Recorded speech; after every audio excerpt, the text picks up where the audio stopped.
Hello and welcome to Bounty into Comics. My name is John Trent. I'm the founder and editor-in-chief at Bounty into Comics. I'm joined by my associate editor, Spencer Baculi, and my co-host, Donald Edmonds. And we are joined by special guest, Ryan Kinel. How are you guys doing tonight?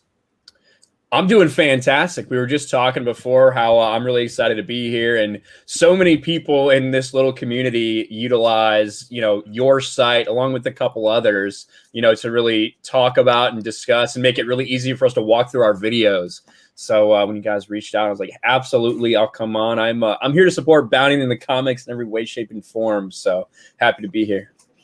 Yeah, we're glad to have you. Super happy to have you, man. We're all fans. I was just saying that your videos and you do so eloquently with your commentary. It's totally on point, and I love it. I love watching your videos. They're probably some of my favorite ones to watch. And the mainstream hates you. Oh my gosh. Yeah. There's a lot of people that hate me. I don't know if I would use the word eloquent to describe myself, but yeah, sometimes I get pretty heated. But I try to cut through the bullshit and just speak from the heart. So that's at least what I intend to do most of the time. Yeah, I love that. I mean, I think that's eloquent. I'll use that word if you want. That right there was eloquent. Yeah. But I do want to say hey to the chat before we get going. I specifically want to say hey to Jay Lee. He's our first YouTube member. We really appreciate him supporting us. YouTube membership. So if you didn't know about that, we have that. I think there's a button that says join right underneath this video. So if you want to do that, you can do that. We have 3 different levels. You can check those out. And we'll be doing some exclusive YouTube memberships stuff going forward. And you can find those in a separate video. And then obviously the descriptions are there when you look it up. But enough of that. Enough of the what is it? The salesmanship right there, I guess is what I'm doing there. The shillery. The shillery. Yes. Yeah. Enough grifting, enough grifting, enough shilling. Yes. But usually we start the show off talking about like kind of what we've been enjoying reading, writing, or not writing really, but reading, playing, watching. But I think we want to just jump into the main topics for tonight, and let's get into the fandom. I guess I don't even know if you can really call them the fandom anymore. I guess you want to call them X fans, maybe, or I don't know. What would you call them? Still love the original trilogy. Still fans, yeah, Star Wars fans, rebelling against the current state of Star Wars, Disney, and Lucasfilm, and there's like multiple battles happening on different fronts. So I know I think you did one on the YouTube channel. I think you just put up a video on that, Ryan, like yesterday. So do you want to start with that one? Yeah, sure. Yeah. And I will just say too, that like, I think they're definitely fans because we hate a lot of stuff. I don't know if I can swear on this show, right? I can go for it. 30 minutes or something. I don't know. Okay, but there's a lot of stuff going on right now, and a lot of stuff that we absolutely despise. The reason that we are as passionate as we are about it is because we're fans. It's because we care. You don't stay this angry for this long about something that you're not passionate about. So people are still Star Wars fans, even if they're not Disney Star Wars fans. Yeah, I think I 100% agree with that. I mean, I still love Star Wars. I got my Darth Vader statues behind me. I don't know if you can see them. Yeah, they're hidden. They're hidden over. Yeah, they're like right there. You can't. It's hard to see. But yeah, back in the corner there. Yeah. Yeah, they're hidden. I'm still like in move-in process. But yeah, no, I still love the old school Star Wars. I definitely enjoy like Revenge of the Sith. And I do like. I think Rebels has some of. I know you're a huge critic of Rebels and Filoni, but I do think some of the Rebel storytelling is pretty good from a just like outside of Star Wars, I guess. But I did like the movies that they did, like that first movie, I think, for the first season, or like where they escape Lothal, that hour-long episode that they did. So there's some stuff like that that is pretty good. And I know there's like, I really like the Clone Wars stuff too, when they're actually dealing with the Mother Talzin and stuff like that. I think that stuff is kind of interesting and kind of expands in the Star Wars mythology a little bit. Yeah, unfortunately, it also rewrote a lot of what previously existed. Yeah. That was one of my like major critiques about the Night Sister and about the Dathomir stuff. But yeah, you're right. For a huge portion of people, the Clone Wars really was that. It was this exploration and this stuff that they'd never seen before, never knew about Star Wars before. And so it was like it was huge at the time for a big portion of people. You look at the numbers it drew on Cartoon Network when it was airing. It's pretty crazy how many it was getting on a cable network, as opposed to things that air right now on, free TV, like CW. We might talk about Superman and Lois a little bit tonight. 1.7 million is now a huge number for CW. But when you look at what Clone Wars was pulling back in the day, it's kind of crazy to think about. Yeah, 100%. So let's get to this here. I guess we'll start with this one. Okay. This was the one that I wrote yesterday. I think Gary covered this one in his Nerdrotic Nooner earlier today. And so I guess this is a good one to start with. So Ben Shapiro did an interview. If you have been living under a rock, Ben Shapiro did an interview with Gina Carano over on his YouTube channel for the Ben Shapiro Show. And one of the questions he asks at the beginning of the show was, can you scroll back up again so I can read it? Will Gina Carano's firing from Disney and Lucasfilm break cancel culture's grip on American society? And I made the argument that it will not, and I believe that it's going to get a lot worse, and it's going to be here for a lot longer than what a lot of people expect. And I go through and kind of point out in this article the evidence that shows that, and I just looked at stuff that happened after Carano was fired. I didn't even look at stuff that we've been seeing in 2020 or even in January. This is stuff that has just happened in the past 13, 15 days, past 2 weeks. So Disney's, what's that, Don? 3 days. Yeah, well, yeah, even the last 3 days, you could look at stuff, and I mainly just focused on stuff with entertainment. I didn't even look at that. That's kind of that we cover. I didn't even look at stuff like what's happening with The Bachelor and stuff like that, which we might be covering a little bit. We might talk about that a little later. But so. The day the interview aired, Disney slapped a content warning label on their Muppet Show, pretty much calling it racist. and this was literally, this was as they were promoting it with posters with from the Mandalorian. They had Hermit as Baby Yoda, and then they had Gonzo in a WandaVision poster, and then they did a High School Musical. They basically used all their big Disney Plus brands to promote this show that they're saying is racist. And I remember I actually went and looked on it, and it was on all the shows, but I think they've just updated it now. And I think the only one that I saw that it's on now is the season 5 Johnny Cash episode. So they have changed that, but the press hasn't caught on to that yet. But yeah, still, they're still labeling their own content racist. And you just go back to look at Peter Pan. What else did they? The Swiss. I think the Swiss Family Robinson is on there because of the pirates. One of them, picked. There's a couple others that they actually have listed out on their website where they're trying to explain why they're calling them racist. And they'll never post. But why they're still keeping it on the platform, and then why they're still trying to make money from it. They were literally trying to get you to subscribe to Disney Plus with the Muppet Show while calling it horrible, offensive content. If that doesn't show you how sick and twisted Disney is, I just don't know what else will. But it's just crazy that you would actively try and promote that show to get people to subscribe to your platform while slapping saying that this is offensive content. That's always maybe kind you of shouldn't been, watch it. Yeah, that's kind of always been the way I've felt about it. It's on its face, if you want to slap something on there that's this movie contains outdated cultural references, right, or whatever.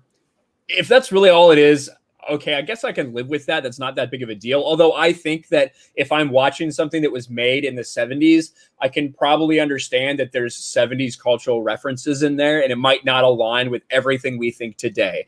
But the idea that you do label it that way, that you think there's something wrong enough with it to need to label it, but at the same time, you're still going to put it up on your platform. So that's kind of the strange double standard that they're using, but double standards aren't anything new for Disney. Oh no, not at all. I mean, they fully embrace it, as we'll get to later in this article. I don't know if this is the one that I talk about it. It might have been the one I did today, where I really like hammer them really hard on their relationship with China.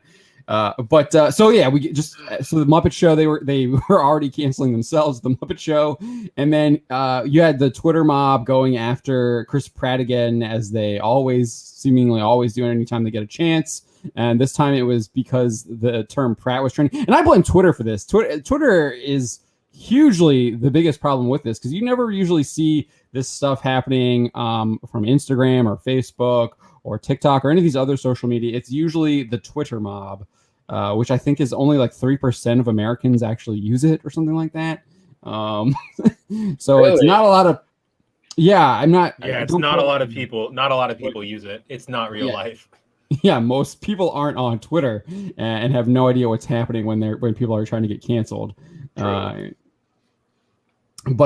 they were trying to go after Chris Pratt, and one guy even tried to like get Jeremy Renner in there as well, all because of an engine failure on United Flight 328, and the engine was made by, I think the company's called Pratt and Whitney, and so Twitter literally just trended Pratt, and so people are like, oh, Pratt, like let's cancel Chris Pratt, and like here, this guy right here. I don't know how to say his name, Dean Sephoria or something like that. He says, what is Uncle Joe's plan to fire Chris Pratt and Jeremy Renner from Marvel? 2,402 likes. Jeremy Renner. Yeah, what did I say? Jeremy. It says Jeremy. Yeah, he spelled it wrong. He wrote it wrong. Yeah. Yeah, my brain automatically corrected that. Like our brains are amazing like that. But yeah, he wrote Jeremy. Yeah, I did. I mean, that's what they do. They can't spell. So yeah, they're just piling on. This is what, like, never let a crisis go to waste. And I mean, Twitter is giving them the crises. It's that classic Simpsons joke. Have you ever driven by a fire and thought to yourself, how can this benefit me? Like, that's exactly what it is every time. Yeah. Maybe you should invest in the fire company, right? Yeah, exactly. Start selling insurance to the people next door as the fire comes to their house. Why hasn't Marvel fired Chris Pratt yet? I mean, these people, they're just piling on that trending topic. If you keep going down, there's one that's like really bad. Yeah, and I think it's so interesting, and I think that, I know we'll talk about it at some point today, but that inverse Gina Carano article that was that can get to it right now if we want. Well, just that person who was celebrating like the Stan people on Twitter, and like it was so revealing, because although she was celebrating them, she reveals that these people are all children. They conflate the word conservative with the word bigot. They don't have an understanding of culture. They don't have an understanding of society, but they are somehow listened to by these mega corporations. A couple hundred weirdos can cancel someone. A couple hundred weirdos can get this trending. So my argument is they just use them as the excuse, right? Because those weirdos reflect the thinking of these people who are in the corporations, and this is just my kind of theory, is that you look at that old Walt Disney testifying in front of Congress from like 1947, talking about how like the commies had infiltrated the labor unions and were using the labor unions to try and push their agenda. Well, I think what's happened now is that they've infiltrated the upper echelons of the corporate elites, and that they're now using the corporations to push that agenda, and that's just how I kind of see it right now. And I mean, I think that's the evidence seems to push that way, because it doesn't make any sense why they would keep pushing this stuff. It seems to not make any money. We see it over and over that the woke stuff fails at the box office. I mean, Charlie's Angels, Terminator Woke Fates. What else was there last year that was just just last year that you had Charlie's Angels? Two huge. Oh, well, I guess it had to be 2019, right? Yeah. Not 2020. It's hard Yeah, to imagine we've been like a year since we've really had anything major at the box office. That's insane. But Trolls World Tour. yeah, I think that was. I think the last thing I saw was Bloodshot, and that was Me- right before me they too. locked everything Mine down. mine was Sonic. Okay, Mine was Sonic too. But yeah, I mean, I'm sure there's more examples. I just can't think of them off the top of my head right now. But those, they seem to like not make any money. But they keep embracing this stuff. The CW, I think, is the perfect example.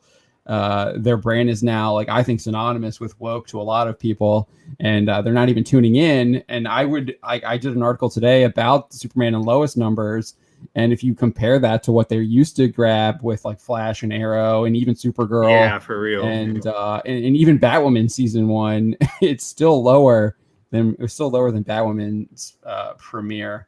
So I just think people they see CW and they just tune out now because they think that's just what it is.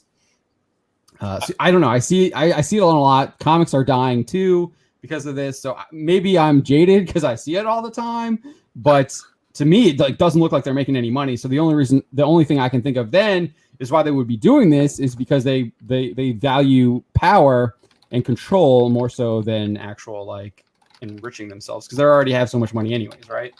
I think it's probably this like balancing act, right? Because we're like, they're probably making money, but it's not what they should be making. It's not what they could be making if they just focus on a great story. And that's what, like, ironically, so Superman and Lois, when I saw the trailer, when I heard about it, I was like, it's going to be terrible. I hate Tyler Hoechlin's Superman in the Arrowverse because he's literally just a cuck. The literal only reason he's there is to make Supergirl look super powerful.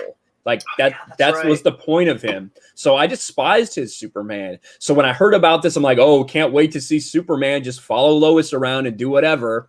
And then I saw the trailer for it and I'm like, does this look good? Like, does it look like this could actually be good? And sure enough, no, it's not great or anything, but it's solid, and it's obviously rooted very much from the rebirth storyline when Superman goes back to Smallville, goes back to the farm.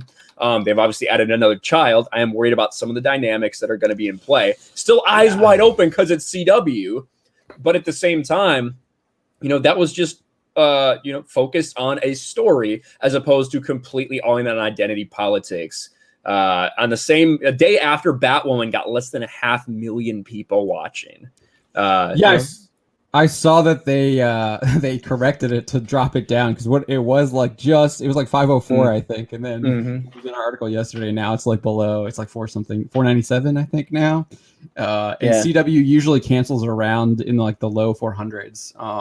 But they changed that this year when they renewed all those shows, because there were a bunch that were in the low 400s. But I think that has to do with the beer bug, right? Yeah, and it depends what it is too, because like Charmed or whatever, like Charmed polls like 300,000 or something people, but it's not. I don't think they anticipate that doing as well as the CW DC shows. But I do think it's a balancing act for these companies. It's like, all right, well, they might be making a little bit of money, but that's worth it to the people that are running it in order to be able to push their politics, in order to push their agenda. And anyone at the top, if they come down and say these things need to change, you're in fear of being canceled because you're not supporting the progressive movement. You're not supporting these people putting all of these things in their content. Yeah, and that's one of the things that Gina talked about in that interview with Shapiro, is that, and it's, to me, I understand where she's coming from on this, but to me, I was just like, it was really frustrating when she was like, I could change the media narrative, but I don't want to like sell out my friend. And I'm just like, well, don't even talk about this then. Why bring it up? Yeah, so that was just kind of that was a little frustrating to me, because it's always like you get these Hollywood people and they're like, they're gonna like name names, and then no names are named. But I did like that. Who do you think it was, if you had to guess? Two people. Right on the top. I think it was Apollo Creed. You think so? Yeah, I think. You think that she had to like go to bat for him or something?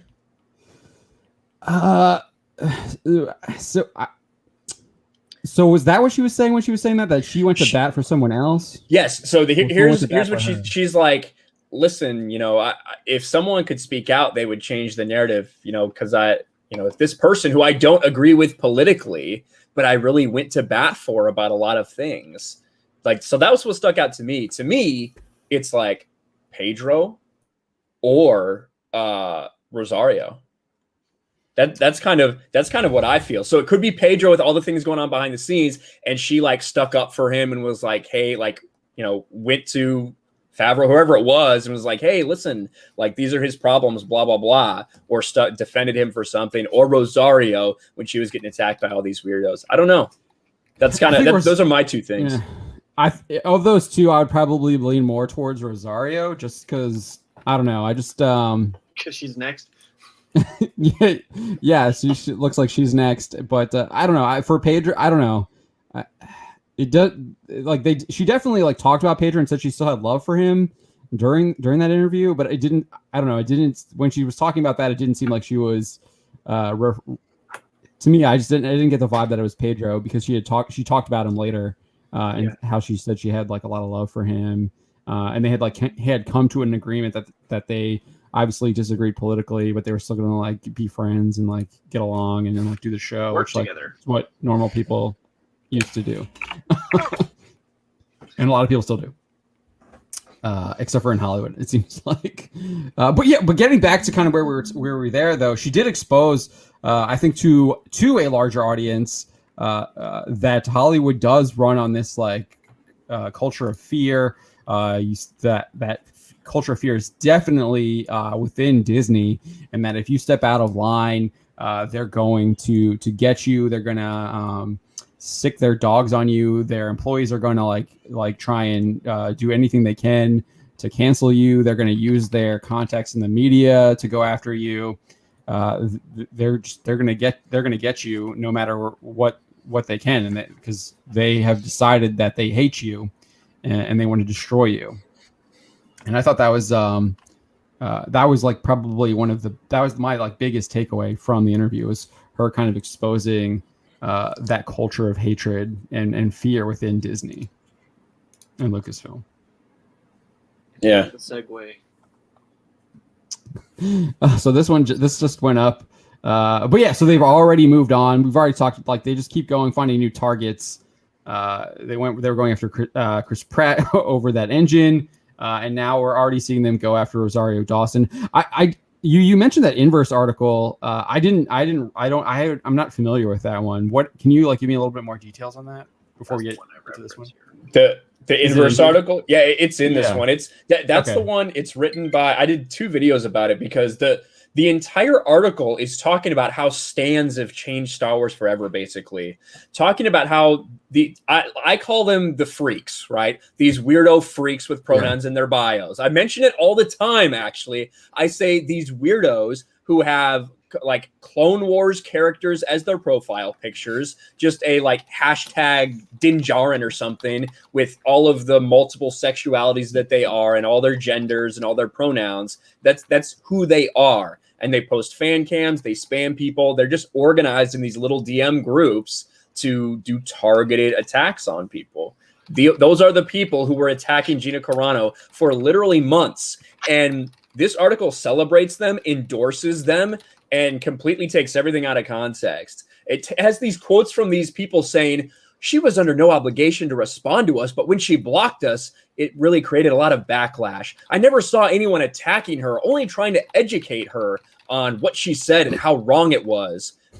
And then I just pull up all the Data Racer tweets where it's I hope you die, B. I hope all these things. I hope all of this bad shit happens to you. It's ridiculous how you could write an article like that and expect it to be taken seriously. I don't know. So, I mean, we've been doing this for, I'd probably say since 2015 was when we kind of really got into doing where we transitioned away from reviews. And I've seen it. That does not surprise me. You see it in all of these niche geek websites like CBR, comicbook.com, Comics Alliance. IO9 is probably one of the Oh worst. gosh, I don't know. The Gizmodo, all the Gizmodo websites are like that. Yeah, Kotaku, Polygon, Mary Sue, The Gamer. yeah, the Gamer, which is I think that's like Screen Rant's Is it? can't. Oh, I think you're right. game. I think that's their game website, and CBR's game website. But yeah, so that doesn't surprise me. That's all these people know how to do. They lie, and if you go back to the original article that you had up, Spencer, Christian Toto of Hollywood and Toto actually like makes a really good point. I think it's towards the end. Yeah, so there's Liam Robinson from comicbook.com. Ian Walker and Kotaku. We were just talking about these people. But yeah, so he makes a really good point right here. If you keep going, yeah, reporters will continue to distort and outright lie about her tweets to make sure the journalistic record remains squarely against her. Call it fake news, the sequel, and then we'll move on to the next cancel culture atrocity. So that's what they do. That's their job. Is to make sure the journalistic record remains squarely against her. Their whole mission is to make sure that she's still seen as the villain, and they're going to write these articles to do that. And they don't care if they lie. There's no repercussions for them if they do that. And that's probably the biggest problem. That is, I mean, it's pretty rad though that it's clear that they're reading us because we're the only ones who ever call them out with like articles, and then they change them. Yeah. Yeah, go ahead. Yeah, sorry. Well, I was just gonna say, like the whole point of this article was asking if this is gonna be like a change things, right? If this is gonna be an end to cancel culture and all these things that are going on. And yeah, I 100% agree that it's not. However, I do think that this is a pretty big moment. Do you know what I mean? Like that. Hopefully, every time it all depends where it goes from here, because like what comes next decides how. Like, yes, it's a big moment, but it's what comes next, how it plays out, that decides, is it a moment in our favor or is it a moment in support of cancel culture? That's where I'm afraid of. Well, Ryan, Yeah. Do you see people waking up to the fact that, okay, there's something going on with all of our entertainment right now, and I don't like it? Yeah, Yeah. That's 100% what I think is happening. I think that every time you have one of these moments that just kind of takes it to the next level, more and more people start paying attention and kind of waking up. And I think you've seen that in a big way with Gina Carano, especially when you have all these different places talking about it. You know, when you have, obviously it got bumped up from the level of us to the massive level of YouTuber wise. It was all over normie news. It was, you know, like someone across the street mentioned something to someone I know about, did you hear about that woman that got fired from the Mandalorian? What's her name? Like, that was ridiculous. You know what I mean? Who has no idea what I do, no idea about anything, yet that was in their sphere. So I really do think that this is another one of those big moments that draws a lot of attention, that is to have that more people with their eyes on it, that more many people looking for the next time it happens and potentially ready to speak out. But you're right. It is going to get worse before we have a breaking point. And I think that's eventually what it'll take. Enough people getting angry enough on one side to truly not stop talking the next time it happens. It's only February. Yeah, it's only February. So I think I agree a lot more with Christian here when he says that it's people will forget, move on, and you'll go to the next one, and the same thing will repeat. I feel like we've been doing this for what now, half a decade, almost, where it's kind of been rinse and repeat. No repercussions for the people who cancel. And I know people were canceling their Disney Plus subscriptions, but I still don't. I mean, I just don't think that they care. And dude, they've got money forever. They are money. So to me, it's just like they can just move on and they can just brush it off now. And I wouldn't be surprised. And I think the biggest example of that, Spencer was kind of alluding to it before, where they were talking about these websites read us. The Hollywood Reporter wrote this article basically bragging about how Disney and Lucasfilm actively try and get rid of people who have right-leaning opinions. whether that's Gina Carano or whoever it happens to be, and that if you have right-leaning opinions, you better not speak up to them, or you will get run out and you will lose your job, and they will try and destroy your life. And interestingly enough, I went back and looked at that article today, and they had removed that section from the article after we published that published our article, calling them out and quoting them from it. And now it's they just like specifically go straight to quoting the PR guy rather than them actually like saying that this was happening with their writers writing, because they had their three big guys writing it. It was I can't remember the names, but it was like their three huge like entertainment, like their three big, like, I remember it because it was this person who works in like PR or whatever. She's like, yeah, all my clients, they actively stay away from anything right wing. They only promote things that'll appease the left. Like, yeah.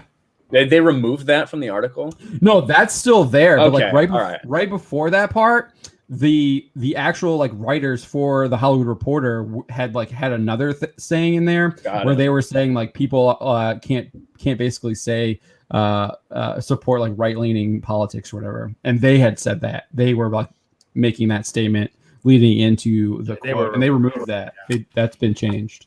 It's completely gone now. But so that's to me that's like a crisis PR person telling you what their client, what advice they're giving their clients, what other clients are giving it. So that's Hollywood in general. And like Disney's probably was one of the biggest places in Hollywood, and it's coming down from them too. And just look back at if you look back at June 2020, I think it was June or August. Bad Robot came out with that whole guide that was anti-Asian, anti-white, to go after people. So I that's what I'm saying. There's too much evidence that Hollywood just doesn't care, and I don't like. I do think you're right about the fact that people are going to get angry, but I think that anger is going to be create. Like I think to me, we had Jack on here a couple weeks ago, Jack Sobick. And he had a great point of analysis where it's like you're going to have kind of a bifurcation of the internet, and you kind of already see it. I mean, I remember PewDiePie talking about this when people were giving Brie Larson a hard time for her first video, and he was just like, "Have you seen that side of YouTube? Like that's what they do over there." So he was already kind of talking about how there's the two different sides of YouTube, and you're kind of already I think you're already kind of seeing it. And I just think you're gonna keep seeing that happen.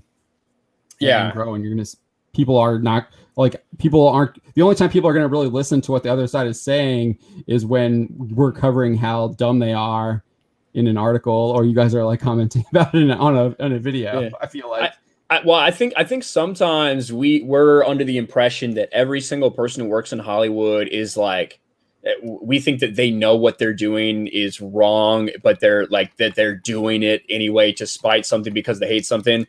Listen, there's a lot of people that there's nothing malicious about it. That's just how they think, and they've grown up in this echo chamber. They've grown up in San Francisco, in Silicon Valley, wherever it may be. That it is just they've been taught that these views aren't acceptable. Like so, that's just how they are. So the idea that all this is going to change the entire infrastructure of something that is built and bred into them isn't necessarily realistic. Which I think is why it's so important that Gina immediately was like, well, I'm doing this other project, because the idea that you just can't say anything, just bend the knee, don't talk about your politics, and you can still get crumbs from Hollywood, that's not sustainable. So we do really need to build a counter narrative. Right now, what we're doing, the over 50 people that are watching us right now, they're watching us talk about this stuff. They're reading about it in the comics articles. They're doing all of these things instead of watching Netflix, instead of watching HBO Max, instead of watching The Force Awakens on Blu-ray or whatever it may be. Like we already are, like this started a while ago. We are starting this alternate entertainment industry. And it may seem silly to think of it that way, but it's true. And what we need to continue to do.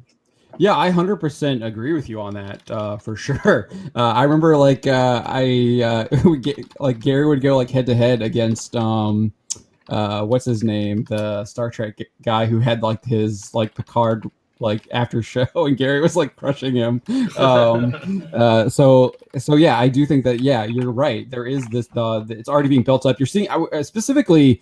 You can look at comics. I think it has really been doing that. DC and Marvel are just absolutely getting gutted. You're seeing a pretty thriving indie industry pop up with people like Ethan Van Sciver, Billy Tucci, people who have worked with Marvel and DC and are great artists. Dan Fraga. So you're seeing Micus Miller is doing stuff. So you're seeing that stuff pop up, and I think there's a model there that a lot of other people can follow. And I think there is a model for Hollywood too, because I mean, I look at the horror films and what Blumhouse has done with the cheap horror films. I think that's a great model that anyone who's looking to get into like filmmaking for cheap can do and have pretty big returns. Although it's hard to say whether or not you'll be able to do it at the box office, whether or not they'll ever return. But it does look like people like Daily Wire are putting stuff behind paywalls, and they seem to be that seems to be what they are. That's how they are going to move their business forward, and they're doing it from Florida. It looks like, because if I remember correctly, they just moved everything out of California. Yeah, and I think that it's sad, isn't it? That's where we're at. The fact that we're basically talking about segregation in a way, like we're talking about I can't use your water fountain. I can't use your water fountain, so we're gonna go make our own water fountain. Like the idea that that's where we are. Because I'll be honest, listen, I don't want to watch like just straight up. I don't want to go from these just leftist echo chamber talking points to right-wing talking points. Like I don't think the vast majority of people want that. We don't want Hollywood to just be the inverse of what it is now with political stuff, with pushing their narratives. We just want it to be about entertainment before anything else, about good stories as opposed to pushing a narrative. And, I'm not advocating. I know you're not. I know you're not. Yeah, I know you're not. What I'm saying is like it's sad that that's kind of like what we're talking about, though, right? Daily Wire building this thing up. You know what? Now all the conservatives get exiled, and maybe they'll build a conservative Hollywood. And it's just sad that that's like the state of affairs instead of just making things for everyone. Yeah, I was listening to the Babylon Bee podcast because someone had tipped me off that we were mentioned in there, and basically the mention is like, who's bounding into comics? Like, who's heard of them? Because we were like, some Wikipedia editor was mentioned us with like a bunch of other like big like Fox News and I forget it was like a bunch of huge networks. That just like the fake news media or something. Is that pretty what it was? Much, yeah. That's what they were trying to label us all as. But they actually had this. I guess they're doing some kind of like. They had a guest on who's doing a movie with Stephen Baldwin, and it's like a comedy on like a big church guy who's kind of just sold out to like consumerism, and he's always trying to just do the next big show.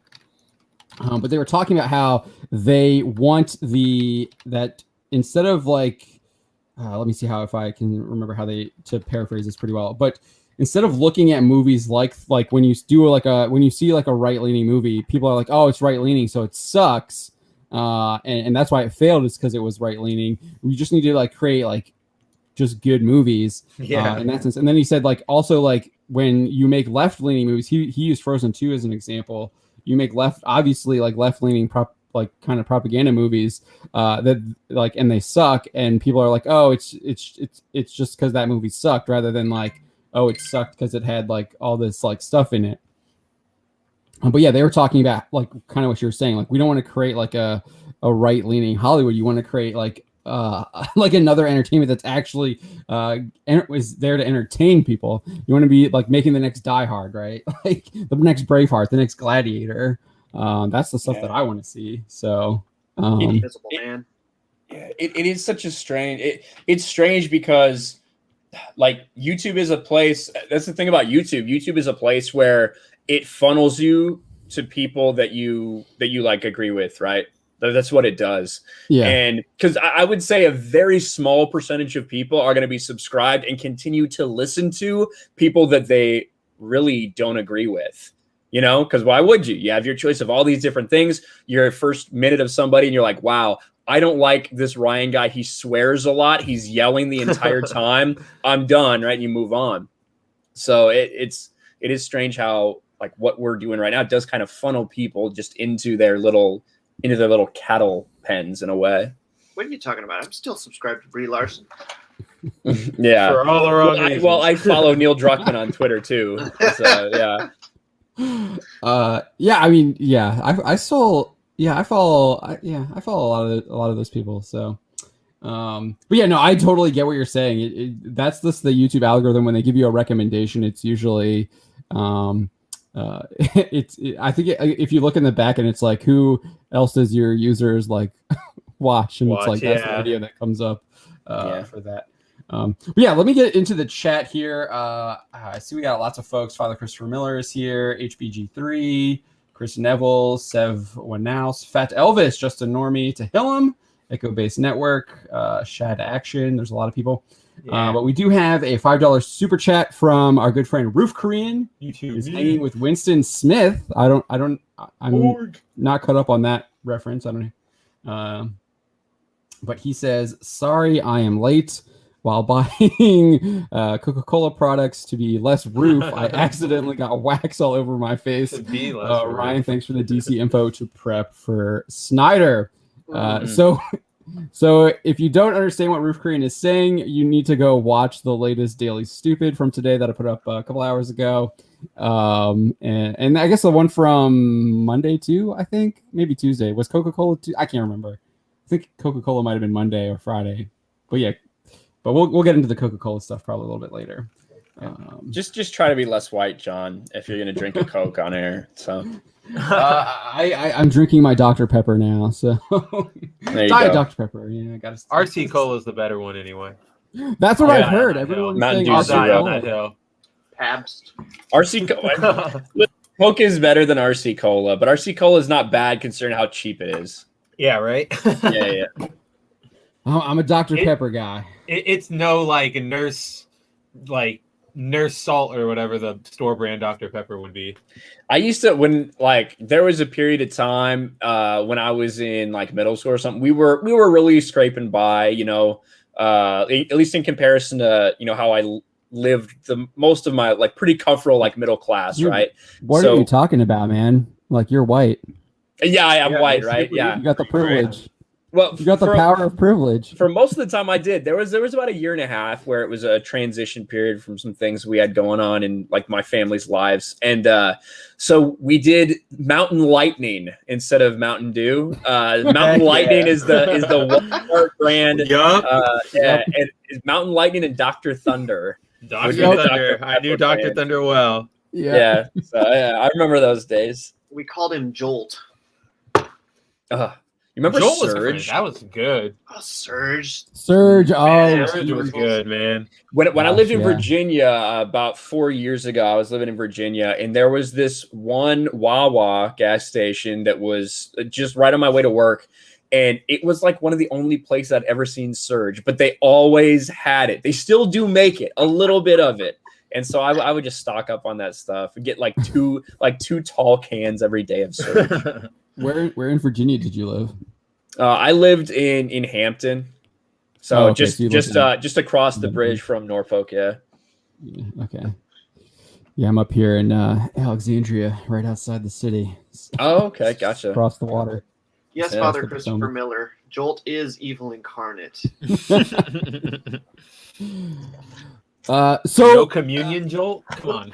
So I advocate in this article here at the end, if you scroll down a little bit, that I do, like we were talking about earlier, that I think it's going to be you're going to have separate systems, and that's just how it's going to play out, because you can't like get through to a lot of these people, and I just don't think they don't want you to get through.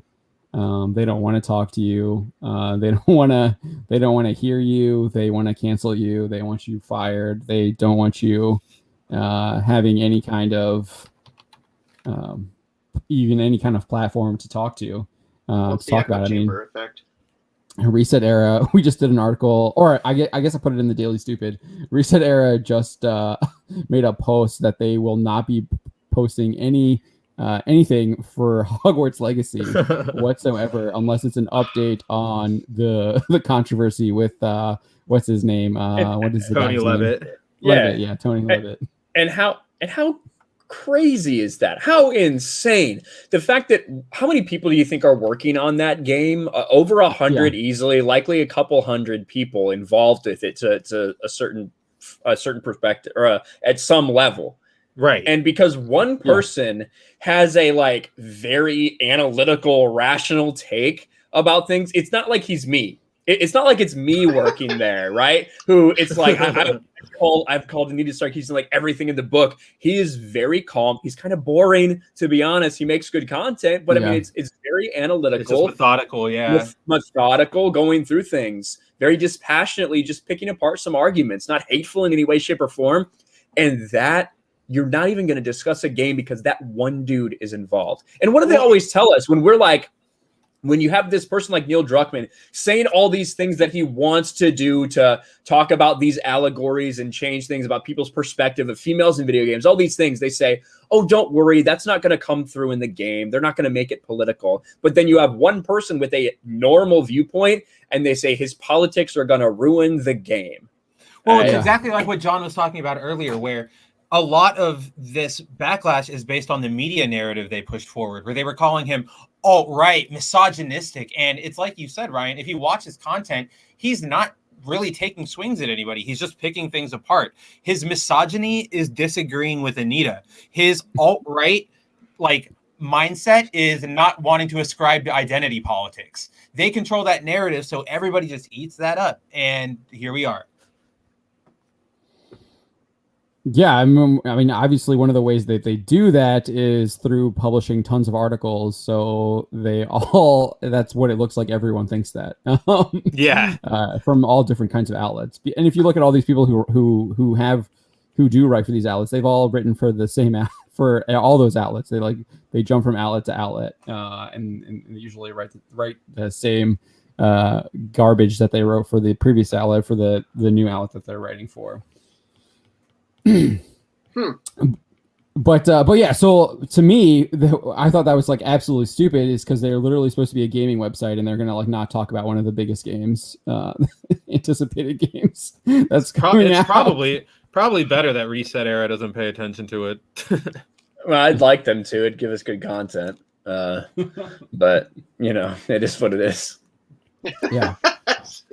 But if there's three things in life you can count on, it's death, taxes, and good content coming from Reset Era. Just give it 5 minutes. But yeah, so that's why that's why I say I'm seeing this, like, you want to call it segregation, I'll call it bifurcation or balkanization that like Jack uses, but it's not coming from our side, it's coming from them. I mean, they're already like shutting down that they're not even going to discuss this game because of the guy who's working on it. So I mean, I'm sure you've seen all the stuff that they're doing on college campuses where they're doing all that stuff too. So it's to me, that's just it's coming from them. They're the ones trying to shut us out. But they're just closing themselves in like a box to me. Yeah, and not opening themselves to the world. The college campus thing is huge. That's where so much of it starts, because these people get there and that's the indoctrination. And then they go and they work for a cheap job at a media company and write these articles. Like that's where so much of this is starting, is schools. So I would argue, yeah, it's not just the universities. So we just did, again, Daily Stupid. If you're not watching the Daily Stupid, you should, because got like some really good stuff on there. But this middle school teacher, I guess he claims to be a middle school teacher on TikTok. He was like talking with his students over Zoom class or whatever, and he was bringing up a bunch of topics, and one of them thought Pearl Harbor was a bridge. What was the other one? They thought Helen Keller was a Nazi terrorist, and then he went, "Are you thinking of Hitler?" And they said, "Who's Hitler?" Right. And then the one of them replied that Helen Keller was a deaf and blind person, but she never actually existed, and it's like a fake myth. So it's not that's middle school. That's middle school. So that's 6th to 8th grade, where they don't even know some of our basic history, which you would think they would know. But that also, to me, that just kind of proves when these people are throwing around the Yahtzee labels, and then when you're looking at how they interpret like Gina's like social media posts, they don't actually know. They don't have any context on what happened during World War II, because they're just uneducated and ignorant, and they just see Yahtzee as bad. And anytime you mention Yahtzee, you must be a bad person. Yeah, and that's I actually want to find that inverse article just because here it is. Yeah, bring it up. It's just insane. Days Johnson, yeah. Yeah, Days Johnson, who, listen, you can use any pronouns you want. The Twitter bio is he, she, they. So basically you got free reign, which makes it very confusing. Wait, that's their identity? Yeah. That's their pronouns. Days Johnston. Oh. Yeah, this is the picture they used. Very, very nice. Yeah, it's just from it's almost the same as the Hollywood Reporter that they used. It's almost a similar one. Gina Carano fired how an army of Twitter stans changed Star Wars forever, and it's literally celebrating people like this freak who's involved in so much of this garbage. These stan accounts that spend their entire lives dedicated to standing Pedro Pascal or putting fan cams in replies, targeted harassment against different people. It's one nuts. of the things they probably don't even watch the show. Well, they probably don't watch the show, but I think one of the things everybody always forgets is where the term stan originated from. It was never a positive thing. It comes from an Eminem song from back in 2000, where Eminem tells a story of this fan who is obsessed with Eminem and keeps writing him letters. And every time he doesn't hear from him, he starts getting angrier and more obsessed, to the point where he eventually kills himself and his girlfriend just to get Eminem's attention. And that's where they took that inspiration from. That's what they're modeling themselves after. They're saying, I'm a Star Wars stan. That's what they're comparing themselves to. And I think that's bonkers. I think that's just absolutely bonkers. Wait, that's not from JoJo's Bizarre Adventure? That's a stand up with a D. Yeah.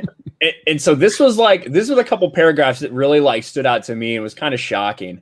Asking stans whether someone should be fired for being conservative yields some surprising answers. One person I asked took 10 minutes to answer because she sincerely couldn't comprehend how I defined the term. Because these stans are typically so young, ranging from 15 to 17 years old, they don't see conservative as a signifier of wanting lower taxes, smaller government, and deregulation.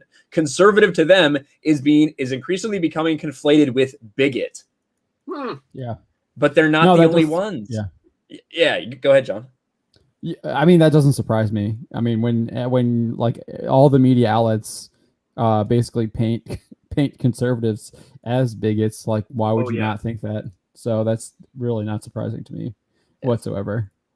And then the next one is more slander, but they're not the only ones. Outcry after Carano's firing seemed to be focused on her being fired for being conservative, which is easily debunked. She expressed conservative values and transphobia for months before Lucasfilm took action. She wasn't fired. A lie. Yeah, she wasn't fired for conservative values. She was fired for hate speech, and claiming the two are the same from either side harms everyone.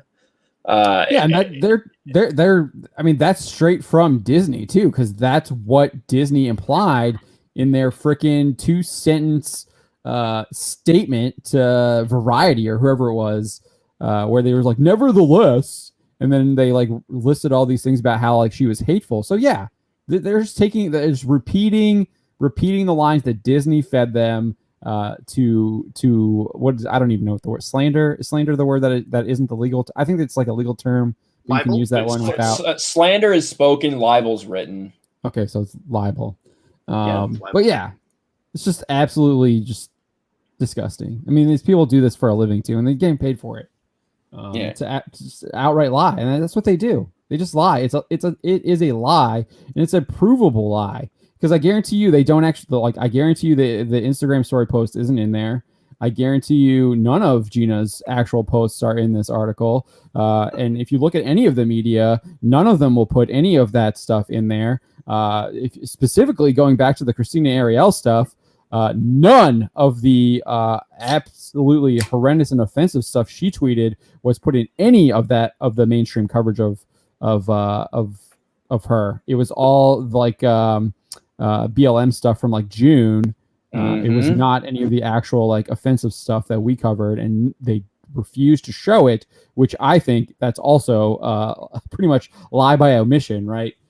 These people are actively lying to their audience. The attackers.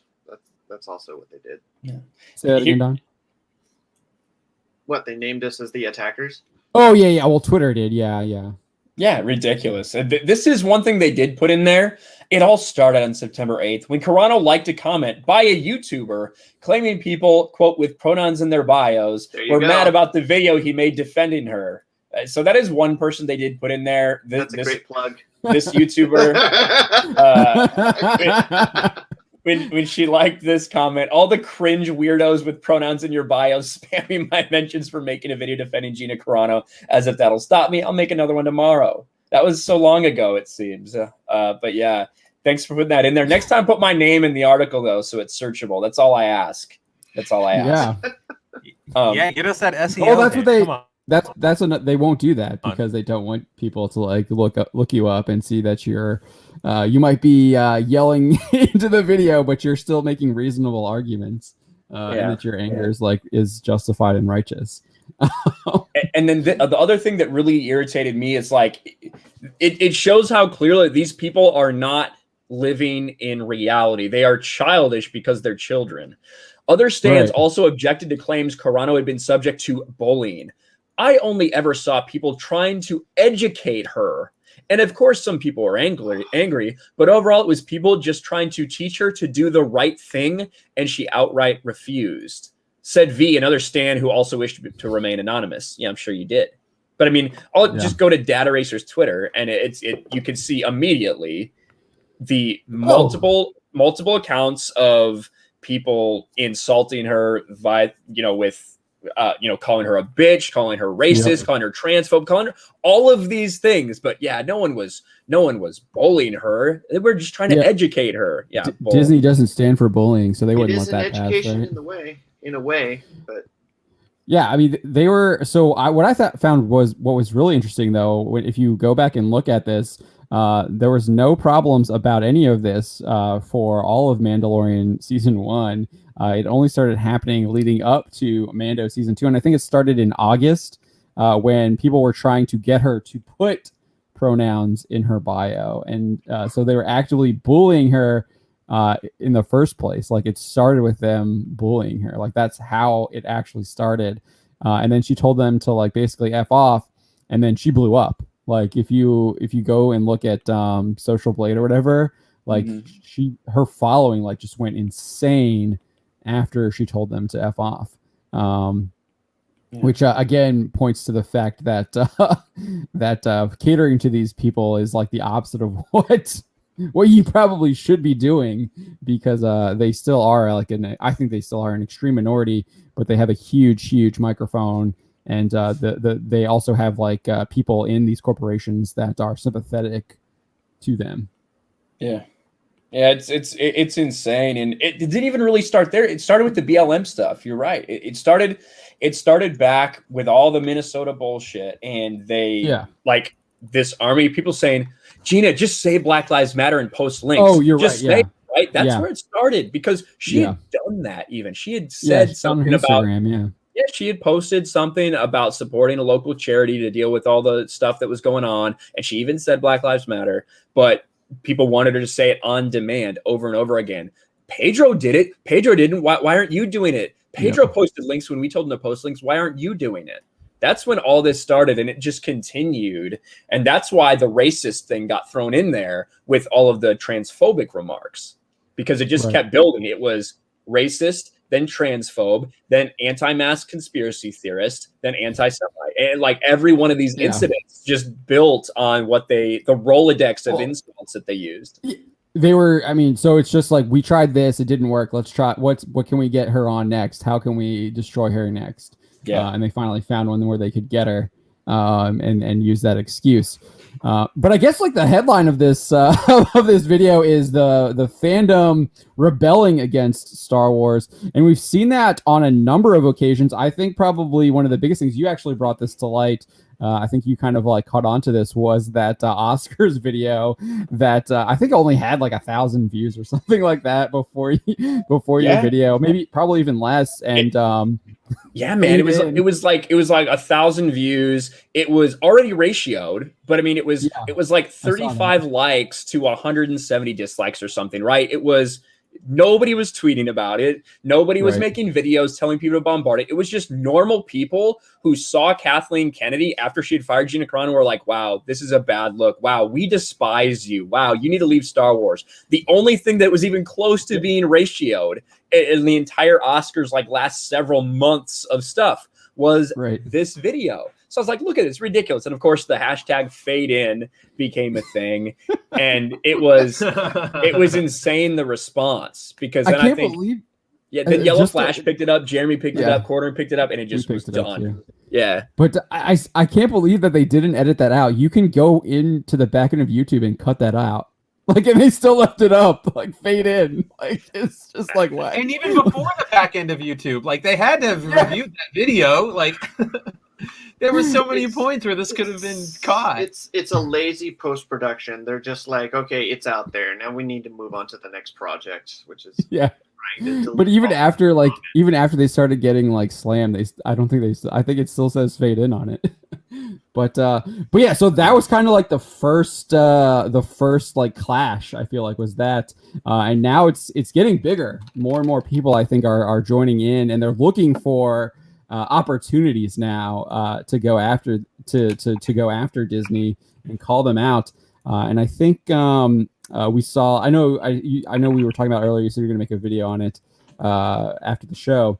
But the most recent one, I think, was this Facebook post. They didn't post it to Twitter. It was not usually when they post these social media messages, it goes to all of their social media, but they did not post this to Twitter, which to me means they thought they could avoid what was going to come for this. So they know that they're they know what's happening. They're playing with fire, yeah.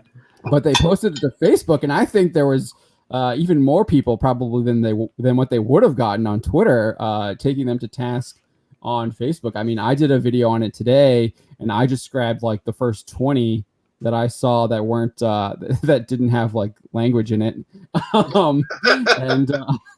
and I mean, it was all like every single comment was just like, you are horrible people, like you support slave labor in China, like like just going off on them. On this like Asian message that apparently there's some kind of like violence against Asian Americans happening in the United States. Which please tell me, please tell me when this is happening. Yeah, as an Asian person, like I don't know what they're talking about. The only assaults I've seen on us are from like institutions and politicians calling us essentially white so that they could dismiss us. Like. Yeah. I don't know why all these random messages of anti-Asian violence have started popping up, because if it's happening, then people aren't reporting on it, and it's just a whole other bag of anti-Asian racism. So what is going on? Yeah, I tried to. Asian, I don't see it either. All I remember is Bad Robot saying that we were complicit and we are sharing the blame along with white people in many of the systematic racism problems. Yeah, Spencer actually did a special edition of the Daily Stupid. We didn't get a video up on it, but we've figured out how to do that. So we'll have those video ups on Sunday for him going forward. But this it was like a school board meeting or something, right? It was. So this woman, it was in New Hampshire. There's a bill they're floating right now for the state that would prevent the teaching of like divisive concepts. So basically critical race theory, critical social justice theory, things like saying a certain race thing that a certain country, that America is inherently racist, things like that. And so they were having a like a meeting, I'm totally blanking on the word, but a hearing. They were having a hearing on it in the New Hampshire House of Representatives, and this one gentleman, he comes up and he's speaking out against it. And he goes, "I've talked to so many like school parents who are concerned about critical race in schools because they're afraid about how it's being taught, how it'll reflect on their kids, that it's denying their kids opportunities, so on and so forth." And this one New Hampshire representative goes, "Well, first of all, the legislature isn't recognizing her question fast enough." So she goes, "I guess nobody's going to recognize me, but here's my question. Did you talk to any families who were non-white?" And he goes, "Actually, I spoke to the school district, this elementary school in Cupertino, California, whose makeup is 74% Asian, most of them immigrants, and all of them were really concerned that critical race theory would hurt their kids if it was taught and if it was applied." And the New Hampshire representative just goes, "Oh, so you didn't talk to any POCs? Thank you." Yeah. And just shuts them down, dismisses the Asian family's concerns. Like, it's ridiculous. Because it was coming from a white man too.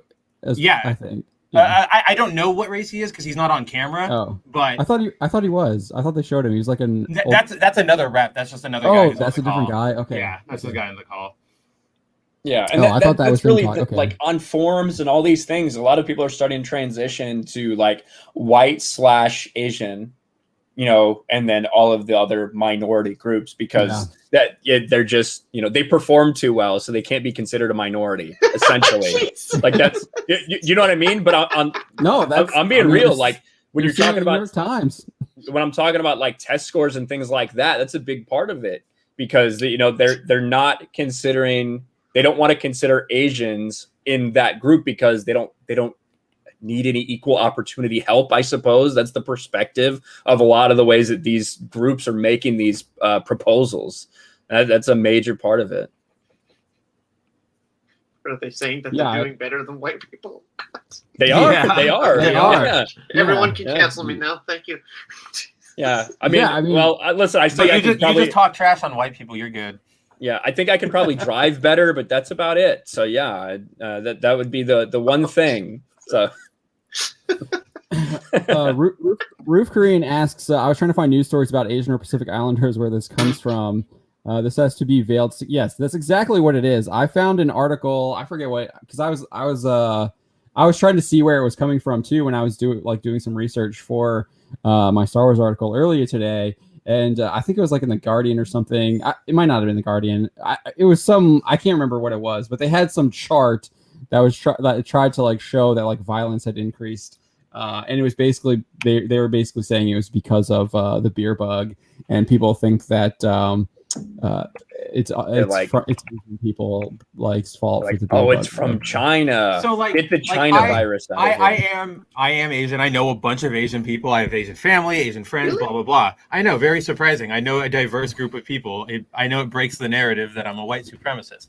But yes, there have been incidents where some super racist people have spit or sneezed or even physically attacked Asian people for the beer bug. But my concern here is if it's on this like widespread of a level, how come I haven't heard of it before from my community? And why isn't anybody widespread reporting on it? That's like, why would you just champion it now out of nowhere for brownie points? Why weren't you talking about it? Like, show me where it's happening. I don't know about it if it's happening. But you can't because I don't know what the hell you're talking about. I don't know what incidents you're referring to. But what was great? So can you bring that article up? The one from I think it's like obliterates the one with the Falcon. Mm-hmm. Yeah, with Death Star. I like that. I like that featured image. It's such good simple effects. Well, yeah, we can just read some of the comments from the people. I scrolled through like 30 comments. I haven't seen anything other than just shitting on them. Yeah, it's literally that's like all I saw. So like I don't know if this is still the first one. This was the top one for me. It had more likes or whatever emoji reactions than the actual post did. when I pulled it up. This is for like Tracy Gimmer. I don't know how to say their last name. Seriously, it's one thing to call these people out when they do it, but when you stand with a country doing exactly what you're condemning, the words become empty. It just goes to show Disney values money over lives, except for when it's convenient. And that's pretty much like what all of the comments were like. Like you see this next guy, Israel Ulysses Signal. Maybe make sure your parent company isn't making movies in China. This guy tried to make a joke. Excuse me, but is this appropriate during February? Incredibly insensitive, Star Wars. This isn't how you pander. Do better. Okay, that's a pretty good joke. But yeah, it keeps going on and on and on like this. And I pulled like 20 of them. You can see them all in the article if you want to check that out. But yeah, if you scroll back up to the actual post, and you see, yeah, there it is. So like, I like how they say Lunar New Year. They're changing it from Chinese New Year now. Yeah, calling it the Lunar New Year. Has been marred by the continued wave of violence. Like what? Against Asian American Pacific Islanders across the United States. We have spent the last week learning and listening to our friends, colleagues, and partners who are most affected. We stand with our AAPI family, which like they didn't even tell who is AAPI. Asian American Pacific Islanders. Oh, that's what I thought that was like some group. God, you're such a fucking bigot. Wow, you don't know all the acronyms. Come on. It's a journalist thing. First you put out what the acronym actually stands for, and then for the rest of the article you use the actual acronym. Yeah, put it in parentheses after Asian American Pacific Islanders. Exactly. Like I thought that was like it was like a group or something. That was like an advocate group. AARP. There is one a little down below. It's AAJC. Asian Americans for Jesus Christ. And want to amplify the voices of organizations that fight for civil rights and stand against hate. Asian Americans advancing justice, which I guess is and then stop AAPI hate. Please join us in supporting the important work they're doing in fighting racism. And so too, because Lunar New Year was like 2 weeks ago. Yeah, the 14th. But I think it's a long celebration. Yeah, it's a long celebration. I think it lasts for quite a bit. But I guess I was wrong. This is 14,000 and that other one had like 1.4. But like, so it's not just this wasn't just Star Wars that did this, but people were just like absolutely like they were obliterating them. But it's not just Star Wars. Like AT&T, they published this too. So here, I'll put it in the private so you can pull it up, Spencer. You got it.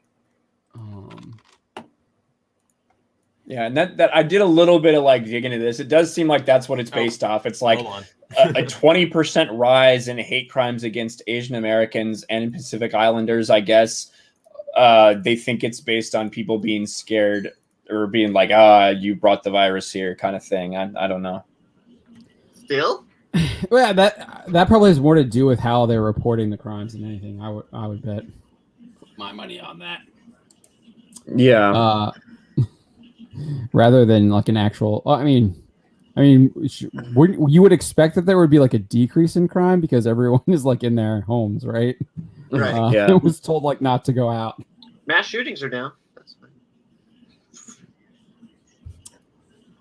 But so AT&T gave while Spencer pulls it up, AT&T did basically posted like the same thing on their website here, and like AT&T obviously is the corporate owner of HBO Max, Warner Brothers, DC Comics, all that good stuff.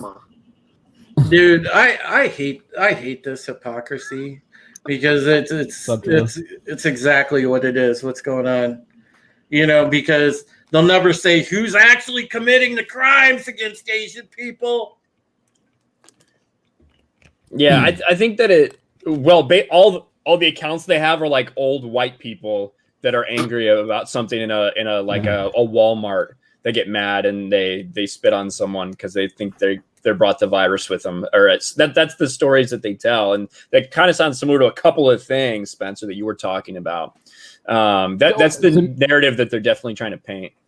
Well, I mean, to me, it happens though. Like I've seen friends. It happened to friends. Like it does happen. It's not something I'm going to say never happens because it does. Yeah. But it's not as to super me, widespread. To me, it goes back to the Christina Ariel thing, because if you remember, one of the tweets that we covered was this other blue check mark. I can't remember. Like, I think he said he had his like first Asian moment or something like that. Yep. Like that. Like walking while Asian, yeah, and I'm sure Yeah. that actually happened to him. Like that does happen. Like that's the thing. Yeah, but it was because like it was just he just said that some woman like spit at him, or right? And blamed him for the beer bug. Yeah. Okay, but I don't know when I like, when I I'm read sorry, that, guy, like that does happen. I've No, I'm heard not- it happened to like people I I'm know. not- Like No, I'm not saying it doesn't happen, but I'm just saying that because I thought it was more to do with like that because I thought he tried to explain it in his tweet that it was more about like his mask wearing or something like that, if I remember correctly. no, she pulled down her mask and spit at him because of the beer bug. Okay, but yeah, so we can just move on from that. Yeah. But this one here, like AT&T basically saying the same thing.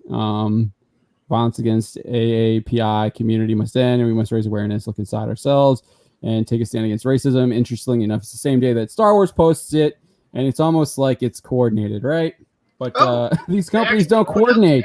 Though. No, it is. They're rivals. Yeah, it's coordinated. It's so stupid.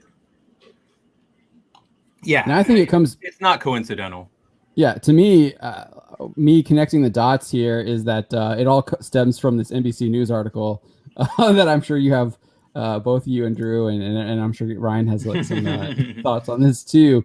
That the actor from Gran Torino was trying to cancel the movie 10 years after it was 10 years after it was in theaters. Yeah, and everybody probably forgot about it.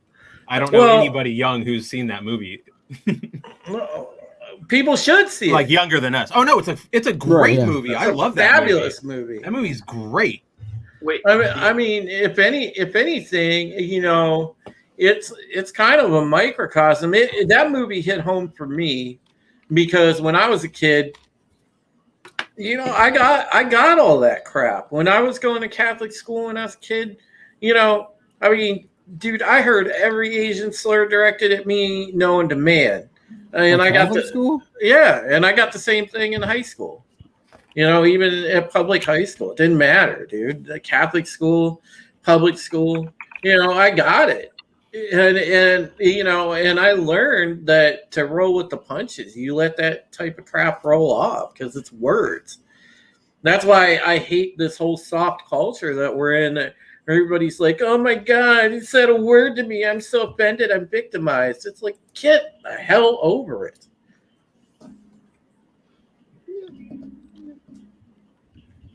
Yeah, I mean, I hear that. I think that, listen, I think that there is a 0.1% of people that you're going to encounter in the world that are truly hateful in some way, shape, or form. Oh, there is. Yeah, and then the problem is when we try to, I think when they try to blow these things up and they show, look at these, 2,000 crimes that have been committed against Asian American Pacific Islanders. And, we look at these and it's this company is talking about basically trying to get everyone to apologize for their racism and fight racism when you're talking about this just infinitesimal amount of something that happened. I think that's really where people kind of roll their eyes, especially when these same people are thanking the Chinese Communist Party of China for letting them film near concentration camps. Make sure you keep the slaves quiet while we film. Thank you, China. Well, I hate I hate the fact that, look, and I'm not trying to point out any one thing, but for them to continue to say like, oh, it's white supremacists, or blame like the problems with like people with the crime against Asian people, like pin it on white people, it's stupid.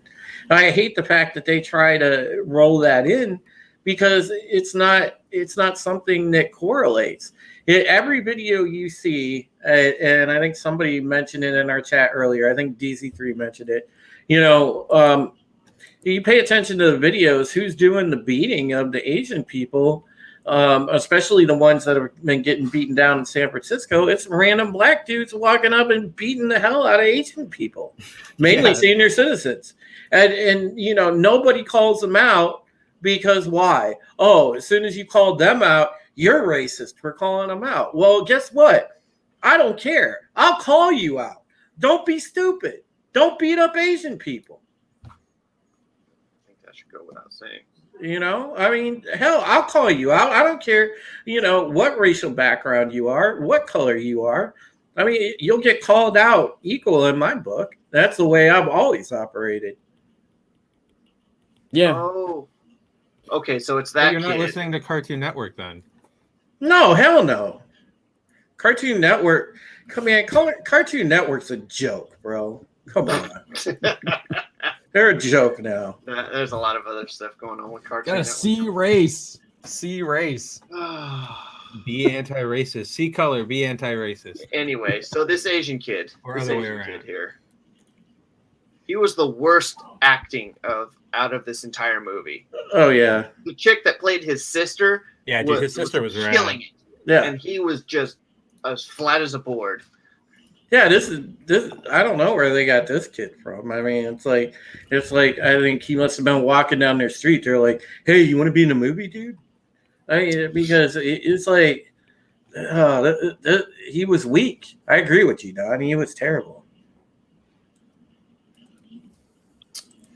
So Roof Green has a question. He says, wasn't it Denzel Washington or Morgan Freeman that was asked how to fix racism and answered, "Stop talking about it"? I think it was Morgan Freeman. That was He did Freeman, yeah. Yeah, he did it on an interview with CNN with Don Lemon. Don Lemon.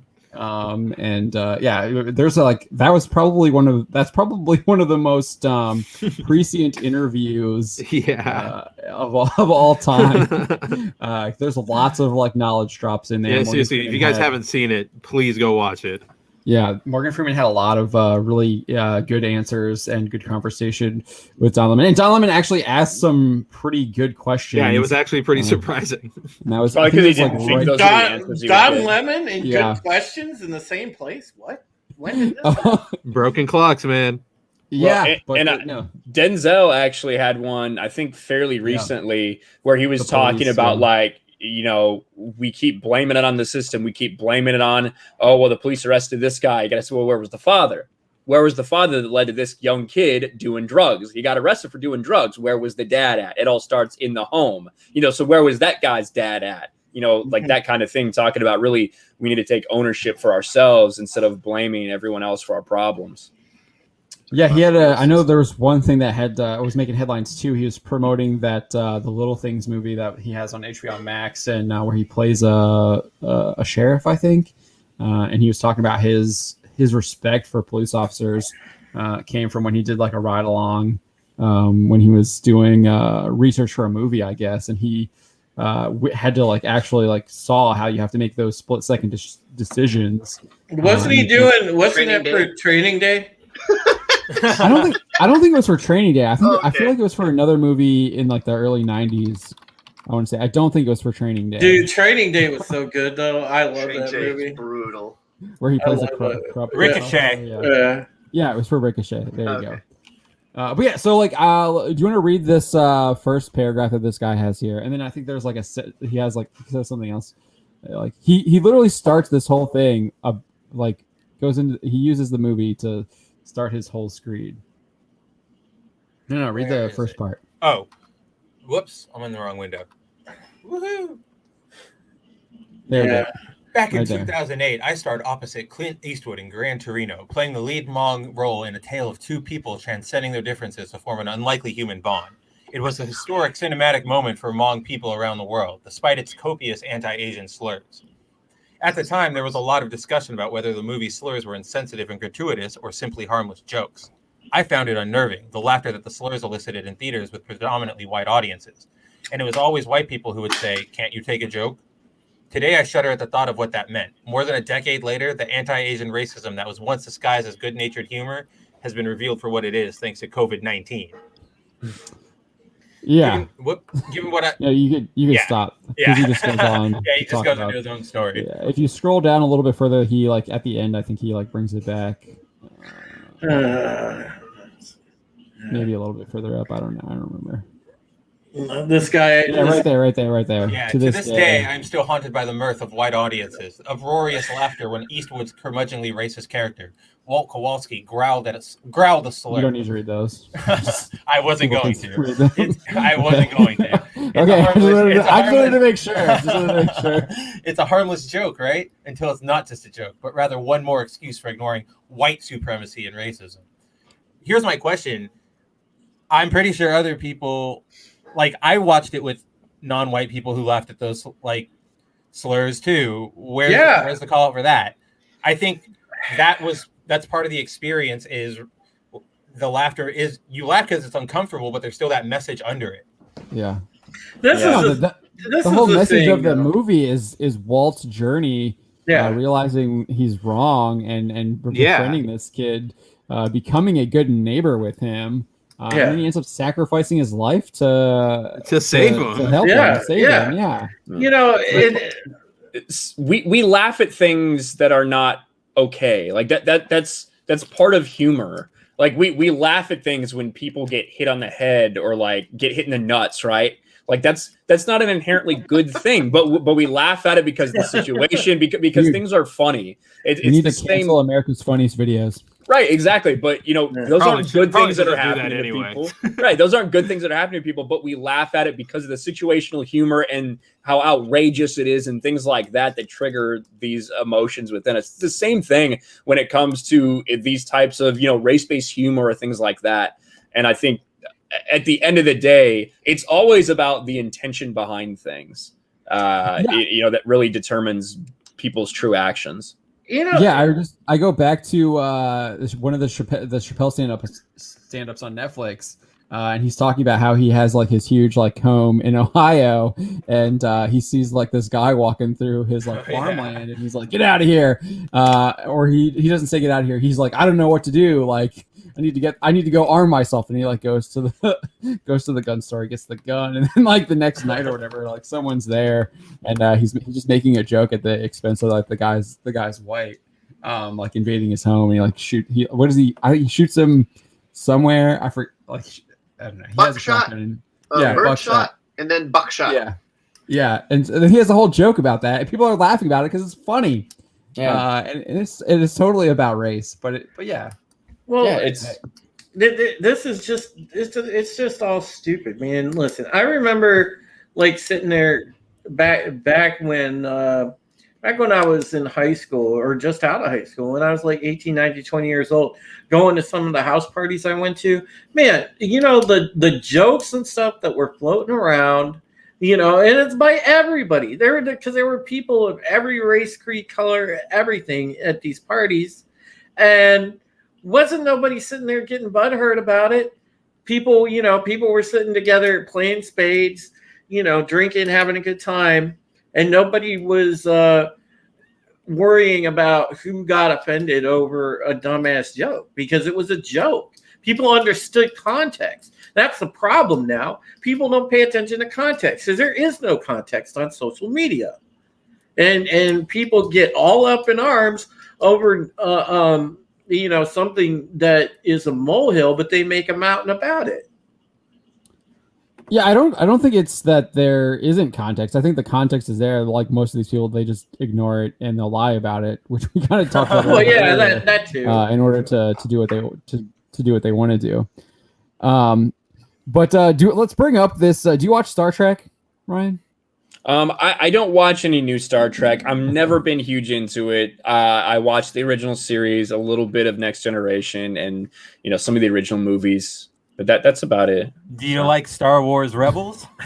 not a huge fan of Rebels. There's some good moments in there, but most of it's, you know, I think relying on characters that you feel something for because of the Clone Wars series. But yeah. I'm not a huge fan. Not a big fan of helicopter lightsabers in general. But those are Overwatch. Hey, you do have to say that they're at least better than regular lightsabers that stop when they are stuck in a cliff. In a tree. Yeah. and at least, you know what? At least I'll give Cavan Scott props of all like the High Republic people. Although I do think I understand where his politics lay. He is one who at least does try to speak respectfully. And when he got called out for that, he's like, "Yeah, I'll admit it. That's a major screw up." Yeah, he did say that. So I give wrote an article about it. Well, he also said that listen, sometimes I block people just so I don't have like the negative stuff and feel like I want to engage. So I think blocking people is pretty bitch made, but yeah, you know, if it's all to make sure that you kind of maintain a positive atmosphere, I guess I see it. You can just mute people though. Yeah, I don't use the block button. Yeah. But yeah, so this is we got a first if you don't like Star Trek and you don't like Rebels, you're definitely not gonna like Star Trek Prodigy. Yeah, what is this? Prodigy. What is this? Scroll down a little bit so you can see the Star Trek Prodigy logo. Oh, it's not there. Oh, it's not here. Oh, click the Does image. it look like Rebels? Click the image. Oh yeah, I got to make it. No? Why isn't it there? What is that I thing? saw one that has I'm about it's to a go. rock creature. I'm about to go. I'm about to go nuclear. What? We're the humans. I will say hell? I do like at least I like it. At least it's not Cal Arts. No, it's Freaking yeah. Oh, At least it's not Slipknot. that. Aquaman That's roar.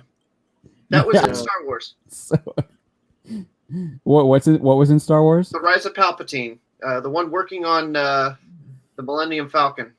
Well, you're talking about Claude. That thing to me, the little gooey thing, that reminds me of that Sperm. creature, the creature that Seth Rogen voices in Monster vs. Aliens. Yeah. That reminds me of a sperm, man. It's just like it's like I'm a sperm Truman. You got some weird sperm, Drew. Spencer, when he first saw this, he said it was basically just a Star Wars Rebels ripoff. It is. Like that character, this purple-haired character, right, or purple-faced character right here, just reminds me of like Kanan. Like same that reminds you smug of face. Kanan? No. Reminds me of Sabine. No, sorry. Sabine. Kanan. Ezra. Sorry, not Kanan. Oh. Ezra is who I was thinking of. Did you guys like how they cast Aladdin to play Space Aladdin in Ahsoka? The dude who played the live action Aladdin for Disney is the one who got cast to play Ezra in the Ahsoka series. So At least he's the guy's a getting space work. rat. I was kind of wondering what happened to him. he just needed another Aladdin to play, I guess. I'll be honest, I don't usually pay attention to casting decisions unless it's like tokenization, which is what it usually always is. What, you were waiting for Ezra to be black? Yeah, he's like, oh, that guy's the right color. I don't even care about that casting. All right, next. Hey, they got it right. Yeah. For at least for that part. But yeah, I mean, most like I don't know for casting, like just for us covering casting stuff, it's like everyone else is covering it. It's really hard to like it's like hard for me to like. Is it worth it? Because like, who's gonna actually like? You already saw it. You saw who that is. Yeah, so. like when you've got places like Deadline or IGN covering. Oh, there might be the 3 Spider-Men are coming to Marvel. Maybe how are we going to compete in that sphere with the same article? Yeah. But yeah, these things are like. You got the robot, of course, which is just it's sort of like so. I feel like that's like L3. Yeah, I saw that in Spider-Verse. Or it reminds me of the Portal robots. Yeah. So what's the premise of this show? Like, what are these people's story? Because I've never seen like I feel like the Federation is a lot of humans for the most part. So who are these people? Federation's a lot of aliens, but Star Trek has never been one to have very non-human-y aliens or humanoid aliens. Yeah, like yeah, they've like never had and, big rock monsters like that. Yeah. Well, I'm not saying there's obviously a lot of different species in the Federation, but I feel like for the most part, the stories are told like most of the crew is human. Like, Well, at least that's what it seems like there's to humans, there's Vulcans. They all just look They're very humanoids. humanoid. Yeah. well, I'll say this. Listen, They're out of uniform, by the way. yeah, West. Yeah, that's my big concern. I don't think any of Hail, them are in Starfleet. hail If I remember to correctly. hail to West Moody, because last night West had for Trekking on Tuesday. West had a good video up, and he showed the what they were envisioning for a season 8 of Deep Space Nine. I had more fun seeing that storyboarded story and the writers discuss what would happen in that first thing than looking at this picture. I mean, Jesus, this picture makes me want to puke. That's terrible. So As a So Star this- Trek fan, This I'm fat triggered. little dude makes me very angry for some reason, and I can't explain why. I know what Nickelodeon's doing though. So here, There- this is the This guy's before gonna play like Korg from Thor Ragnarok. I already know it. Big Bird. before. Yeah. So this is what Hagman had previously talked how he described the show. He said Star Trek Prodigy follows a group of kids who discover a derelict Starfleet ship and use it to search for adventure, meaning, and salvation. So they're not part of Starfleet. They just discover a Starfleet ship and commandeer it, and then travel around the galaxy. What Greenway's doing then? And then I guess it's his brother Kevin Hagman or someone else. Yeah, it Maybe looks I like might have it. done it. Yeah, brothers He said Hackman is right here. Now yeah. these kids are going to get some much needed help from someone who has experience navigating through uncharted territory, someone who inspired a recent generation of real life kids to become extraordinary adult leaders in the world of politics, music, science, astronomy, just to name a few. And that's Janeway from Voyager. Voyager. And that's Kate Mulgrew, right? Is Yeah. Janeway, yeah. So they don't have what Janeway looks like yet, but they have all the kids that she's gonna like mentor, which will be weird. Like, how is she? If like they find the ship, is she like in the ship? Is she gonna? Yeah, is she still part of Starfleet? Does she let it happen? Is it Is gonna she be like the ship? Picard? Picard's bad. Alexander Vidakovich said they were trying to copy Rebels and Resistance by Disney, disregarding the fact that Rebels were mildly successful and Resistance had like 20%. Yeah, Resistance was canceled because it was trash. It was just not because bad, it was yeah. in Disney's This is just terrible. It's just terrible. This isn't Star Trek. I mean, I don't They think it's are, supposed Moody, to be, they though, are. because they're not Starfleet. You know, I think that's what they're trying to. I think they're trying to get out of that.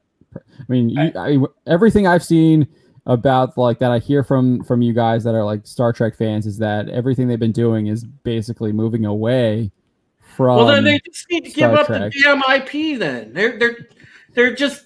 I mean, good God, you're slapping the fans in the face every single damn They time. want to. They're True. trying to make it Star. They want to play with Star Wars so bad that they're like taking markers to their Star Trek toys and drawing on, like they're coloring their Borg figures with a black marker. That's how badly they want to play with Star Trek or Star Drew Wars. or Spencer, what is this Star Trek Galaxy from Mike Stolkasa, Red Letter Media?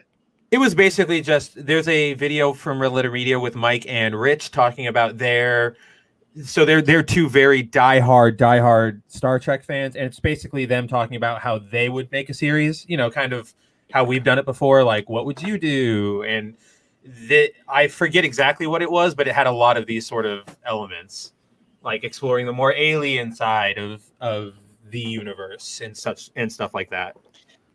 Yeah, I feel like Star Trek, the thing that really just differentiated it for me was it was just a little more like, you know, intellectually based. You know what I mean? Not to say that, you know, Star Wars Star Wars is not as much thinking in Star Wars, but it wasn't focused on that. It was talking about intellectual things as far as, you know, how you deal, like what the moral thing would be to interfere with this species or not, and things like that.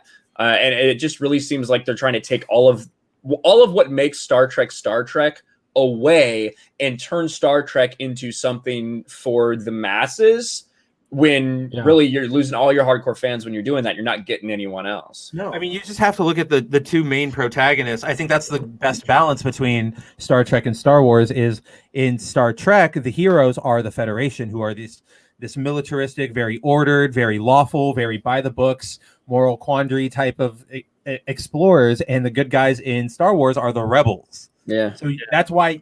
But now they're trying to turn not Starfleet, but I guess Starfleet too, but like the Star Trek franchise into a bunch of rebels, and that's not what we're here for.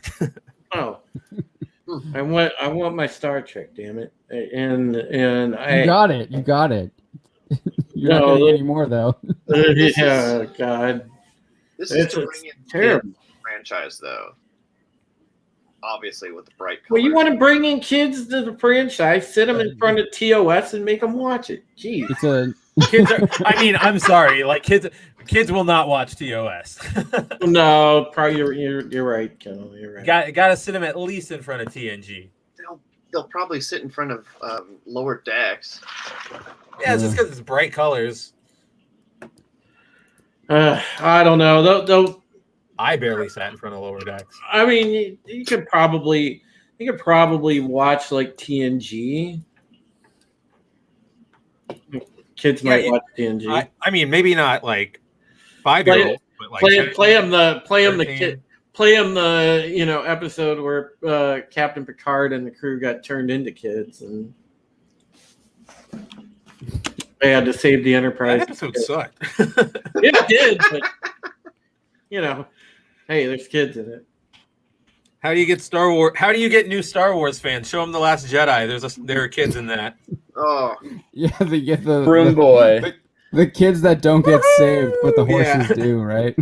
Oh my god. Yeah. The horses get saved to go just like run over a cliff or something. Like just go die because they're obviously not from that planet. They're not going to survive there in any way, shape, or form. But yeah, leave the kids to rot. I just can't wait for the moment where Disney tries to reintroduce that kid as somebody significant. It's going to happen. People are going to be like, a while. That's the only reason why the kids aren't saved is so he could have that moment where he gets the broom. You're right. Like, he's like, there is hope. Yeah. If you look at it, I go back and just kind of like I look at these things and like the only reason why he did that is so something that happens later so he could do this to something later, and that's why he has like these characters making idiot decisions and just being stupid. The reason why Poe Dameron isn't killed is so that purple-haired lady can lecture him later on. Like, so that's the only reason why he doesn't get killed in the first minute with Hux, because you see, like, Hux doesn't pull the trigger to kill him in that moment, but when he has Finn and Rose, he's like, kill him immediately, and then he tells them to shoot the ships down immediately, and he has no quandary doing that. Well, why didn't he do that with Poe? I have something completely off topic, but still very funny. This is a Mike Zero thumbnail on one of his most recent videos that I found while searching for Kathleen Kennedy pictures. This is a quite obviously, look at the skin tone. This is obviously a Photoshop picture of Kathleen Kennedy making the OK symbol. Brilliant. Dude, he still gets like tons of views on his videos. Zero, the man from 2045. To be fair, his videos are just as believable as some other people that are far more respected than Mike Zero. Yeah, so it is what it is. But yeah, like it'll be strange because he'll have some videos that like do like 3,000, 4,000. That'll have like 156,000 views on some Brie Larson is destroying George Lucas's Star Wars, right? Yeah, it's like what? So, who watched that, dude? I don't hate Mike Zero, man. He's it's great. I actually like just like I embrace like the time traveler that Mike Zero is. Yeah, well, like the thing is that we all understand that Mike Zero is completely full of shit, right? But so we're kind of like, okay, whatever. Mike Zero does his thing, but I gotta imagine the vast majority of people that click on his videos don't know that, Yeah. So it is kind of weird. Probably. I could not talk talk that because that was great. That was just great. a note on the Star Trek Prodigy. None of those characters were Asian, black, or any other color. I think the only humanoid was white. No, Purple? they're like purple That Yeah, was purple. and blue. not enough diversity. Sorry. Sperm. That's going to Yeah, get canceled. purple, if we're blue, called out. red, orange, purple, teal, and then silver. Hate Yeah, you. that's going to get called out, dude. Is that a redhead? Hate you. No, he's got I brown think hair. he's He's got got brown. brown I mean, No, this guy's the got white woman. red hair. No, I she's don't got like think so. tentacle hair. Yeah. Oh. Yeah. I like think she a might be the Ahsoka. same species as the character from Beyond. Why can't they make like a Klingon chick? I'd rather see a Klingon chick. I'm sure, dude. Like the Klingon scientist, she's like that's one of the best episodes. But I digress. They'll probably have one. Dude, Klingon women are great. Remember Grilka? Gurka, hell yeah. Yep. Anyway, but yeah, that might get canceled. Not enough So, what I find interesting is that what's happening know what now Nick is does that anymore. these people are starting to eat their own. So if you can pull this one up that I just sent in the private chat, Spencer. And I don't know how much y'all will care about this, All right, but hold because Uh-oh. I don't think anyone. I think most people probably don't give a crap about awards ceremonies, but because they're all just like they're Fake, participation yeah. trophies. Oh, But yeah, so the LA Times, had you seen this? The LA Times wrote this I have huge not. hit piece against the the Golden Globes, which are hosted by the Hollywood Foreign Press Association, and saying they're like self-dealing and they're like ethical lapses and stuff. I actually haven't read this article, but so it says here in November, a federal judge sided with the HFPA. If you scroll down a little bit. Yeah, A tiny 87-member group of international journalists that doles out the annual Golden Globes in dismissing a potentially damaging antitrust lawsuit. So they were getting sued by a Norwegian entertainment journalist who had been denied membership in the group. It had drawn widespread attention in Hollywood, where the HFPA wields outsized power as the arbiter of one of the entertainment industry's most important, if often mocked, wow, the LA Times throwing some shade there, awards, and to the HFPA. It represented a just direct threat to that power. So just reading that kind of, I feel like that sort of reinforces my theory that it's all about the power and they want to keep control of that power. But yeah, so I do not know how to say that person's name. Accused the HFPA of institutionalizing a culture of corruption. Where have we heard that before? yeah. Claiming the tax-exempt organization operated as a kind of cartel, barring qualified applicants, including yourself, and monopolizing all important press access while improperly subsidizing its members' income. The group was rife with ethical conflicts, with members accepting thousands of dollars in emoluments from the very same studios, networks, and celebrities they confer trophies upon, all of it hidden behind a code of silence. So if you've been following us for a while, you kind of known that this has been going on behind the scenes. You had that the sci-fi wire guy admitted that they don't criticize certain films, or they do criticize certain films because they want the studio access, and they want access to the actors and actresses so they can get those exclusive interviews. And it seems like that doesn't just pertain to the journalists. It's happening with the studios literally buying their awards. And I think if you watch Midnight's Edge, Tom and Andre and Rob over there talk about that all the time, especially with Weinstein, where he was basically buying the Oscar awards, and would create movies specifically to win those awards. But yeah, I mean, this is Hollywood culture. It's not just Disney. It's everywhere. This is the Foreign Press Association giving awards to companies that give them money. And then they're just taking tons of money from the studios that they're conferring awards upon. I bet you they get personal bribes too. for the actors and actresses and stuff I'm like sure. that. But yeah, so this is I'm not going to go read the whole thing, but it's just another example of, to me, Hollywood corruption run rampant. And it's interesting that it's all coming we're starting to see more behind the curtain. But it's been going on since the 90s, is what you're saying. Way beyond that. It's probably been going on for a lot longer. Like, when did Hollywood start? Yeah.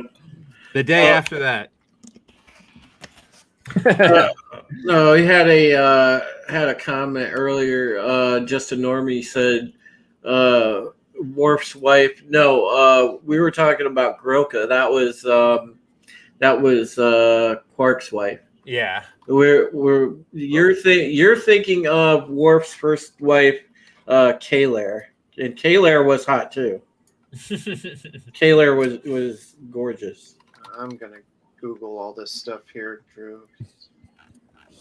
Science. All right, do you want to talk about Coca-Cola? Because I actually Spencer did an article on this, a follow-up with Coca-Cola's response, and I actually think it's worse than them getting caught with their pants down. Yeah, I thought they were gonna actually, like, wasn't there a rumor now they were gonna actually turn vanilla Coke white? Wow. I was like, yeah, it can't be. It can't be. No, they won't be doing that. But yeah, so if you don't know what happened with Coca-Cola is they got caught with their pants down, actually using a Robin DiAngelo anti-white training session where they actually advocate for people to be less white. And then there's like a whole list of things where you that you need to do to be less white. Just up here. Be less oppressive, less arrogant, less certain, less defensive, less ignorant, more humble. Then you need to listen, to believe, to break with apathy, to break with white solidarity. Yeah, so these are all in a training session that was posted on LinkedIn, and Coca-Cola was using that session. And then they instead of like denying that it was so weird. They like weird, half deny it, and then they're like, yeah, we totally had it. But yeah, so here's the statement from here's like, I think this is the initial statement from Coca-Cola. Yeah, this is their first one. They say the video circulating on social media is from a publicly available LinkedIn learning series and is not a focus of our company's curriculum. Our Better Together global learning curriculum is part of a learning plan to help build an inclusive workplace. It is comprised of a number of short vignettes, each a few minutes long. The training includes access to LinkedIn Learning to a variety of topics, including diversity, equity, and inclusion. We will continue to refine this curriculum. So they weren't denying that it was part of their curriculum. They're just saying it was not a focus of their curriculum. That's just why the screenshots show that like 400 to 500 people were watching it. Yeah. So Yeah, we're watching. God. Yeah. But yeah, like it's literally, there's a whole slide that just says try to be less white. Just absolutely, this is Coca-Cola, one of the largest companies on the planet. Yeah. That's An institution. Yeah, they just don't do it's not just like the soda. I think they have, if they're like PepsiCo, they have like chips and stuff too. Oh yeah, they've got a billion things. PepsiCo is like got Quaker Oats. They're the ones who changed Aunt Jemima. Yeah, They got own the, polar bears. They got the original recipe Coke in They invented it. Colombia. And that one, they tried to be less white there, and they just can't. You want that one to be more white though. Yeah, I don't think we'll be seeing the polar bears anytime soon, though, right? Because they are definitely oh white. shit! Yeah. Oh, They're just gonna shave them because polar bears have black skin underneath. Oh my god! No, they do. That's not a joke. Oh, I believe you. But if you scroll down, there's like they give another response to Newsweek, I think.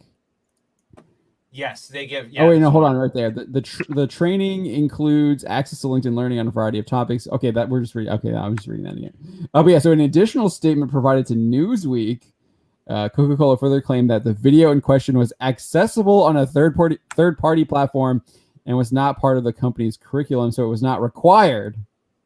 Not required. Our overall diversity, equity, and inclusion training is required and received input from employees reflecting a wide range of backgrounds, views, and expertise. So they got caught with this, saying that it's not required, and then they're like, but we do have this other program that's probably even worse. that is required, but you don't know about that. But holy crap. I tell you what, that's a lot of people that were taking something that's not required. I can tell you. First of all, I can tell you that, like, in every form of employment of professions, like, there's stuff like this going on right now. It doesn't matter if it's in the government, doesn't matter if it's private sector, whatever it is, and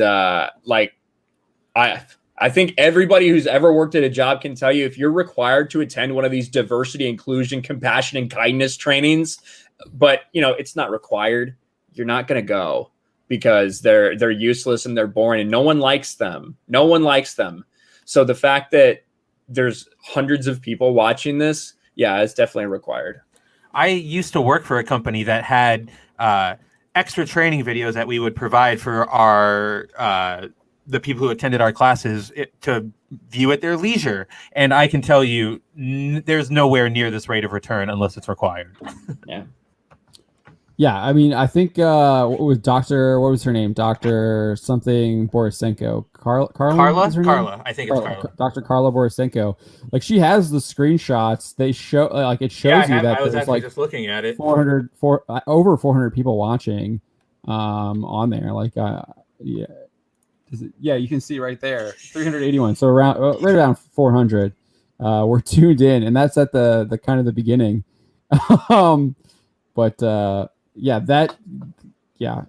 This is definitely required, and I guarantee you they have a lot more. But what's crazy is that LinkedIn deleted, and it says curriculum over here, the Better Together Learning Curriculum, U.S., Brazil, South Africa. Yep. Yeah, so they're just straight up lying. And what is that? 4,286. Like, is that how many people have actually viewed it, or bookmarked it? Bookmarked it. I don't know how LinkedIn Learning works, or LinkedIn Learning works.